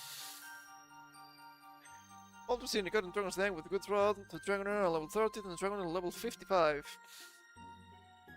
I asked for Crystal, and you're not even mentioning extreme speed. Taking Powerhouse with high stats and versatile moves, with clears Dragon Gym and Lens Elite 4. Can this Dragon, Grass, Bug, and Fighter resist many types, with 2 Ice, Rock, and Electric. You don't really wait to Electric, it's just neutral. Dragon Breath, Ice Wind, Thunderbolt, and Surf. Dragon Breath over Outrage? I don't think so. Dragon Stab, being paralyzed, find the Dragon's Den. Yeah, kinda. But attack is actually usable. 60 base power here, actually. The wave could be really interesting, if need be. DMs are champs. Shit ton of bullshit you can use. You can be just punching. You can just punch them, it's fine. I think we mainly include Alligator, Afros, Aspion, Heracross, Steelix, and Dragonite. It covers most types and gyms effectively. Lumao. Gym strategy, Faulkner, flying. Ampharos, not in the game. To the Voodoo. Impossible to get at this point. Steelix. Liquid Sonics. Foxy, Bug. Deflotion, I think you mean Quilava. Robot, I think you mean Zubat. Probably not the best idea. Scizor. Not available yet. Windy, Normal, Heracross. Probably a good idea. Rocket Smash, maybe? I don't know. Horse Ring, it's gonna be to the Ursa. Quagsire, guess not bad. Artie, Ghost, Espion, or Gyarados with Bite. Shadow Ball Espion, Gen 2, Ass. Chuck, Fighting, Crobat, usable. Espion, probably the best choice. Dragonite, you wish you had access to this. You would have a Dragonite at best if you went through the game corner.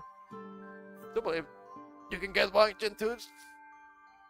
You can in Gen 4 list. Just me, Steel. Deplosion, Quasar, or Steelix. Yes, that's good. Price, Ice, Aphros. Not in the game, it'd be pretty usable. Deplosion, pretty good. Thunder Punch, or Heracross. Also good. Dragonite, or Espion with Ice. Ice Beam Espion! Holy shit, I wish that was possible! My goodness. Yeah, if you get level 55 Dragonite, yeah, you're probably sweeping clearly. So, Elite 4, Espion for Whale. Ass. Truly ass. Quasar for Koga. You're probably going to use your Fire type. It's probably better. Heracross for Bruno. Probably want to use your Water type. This is for Garen. Because that's fine, you can also use Heracross. Probably best. Dragonite for Lance. You probably want to use Quagsire for that, if it's fast enough. If not, you're gonna whip. Red, you're gonna use Ampharos for Pikachu. Why? You're gonna use Feraligatr for Blastoise. Why? You're gonna use Deflection for Charizard. That's the only one that makes sense. Only because you can use Thunder Punch. You're gonna use Espen for Venusaur. That makes sense. Steel for Snorlax. It's probably going to fuck you with Curse. And Dragonite for Espion. I guess. Most Pokemon here evolved by level 30 to 36, so Dragonite level 55. Use the EXP share from Goldenrod Radio Tower to level weaker team members. That's not how you get the EXP share. That's not how you get the EXP share. What? EXP share. That's not how it works. Acquisition. Round 30. Mr. Pokemon in exchange for the red scale. I guess you could use it from the Lucky Channel. Why not mention the red scale at all and just say Goldenrod? That's so strange. That's so strange. What the hell? Better than last try with Gen 1? Still kinda bad. Yeah, still kinda bad. Because I said Crystal for a reason if you're not giving me Crystal. We're having a fucking problem here, Grok. Having a fucking problem here, okay? I don't like that. Stop lying to me. Why do you have to keep lying? Huh? Makes no sense to me. Stop it. I don't like you. Or your people. Truly ass. Truly ass. And I could keep going and keep getting insane responses from Grok. But I think it made my point clearer. Grok is trash. It doesn't work. Sure, sometimes it gives you correct answers, but most of the time it gives you a bunch of nonsense that doesn't even exist. We need to go back to the story. I'd rather not. He was just making shit up. That's insane to me. That's insane that people keep glazing this strange looking machine. Couldn't be me, okay? It couldn't be me. Why is it so bad? It had to be this way, man. Absolutely crazy. Anyway, I think that's gonna be everything for me today. More than 3 hours, more than I expected. My throat is croaking a little bit. So, it's time for me to take my leave. We're coming back as usual on Saturday for more yapping and article reading, all the good stuff. And more games on Monday. We'll be starting Pokemon Colosseum next week, I guess. So, yay, that's great. So, thank you for coming. I hope you had some fun with this Grok nonsense. And I will see you all on Saturday for news, on Monday for more games. Until then, you know the rules. Fight these machine demons, they're completely useless. And take care.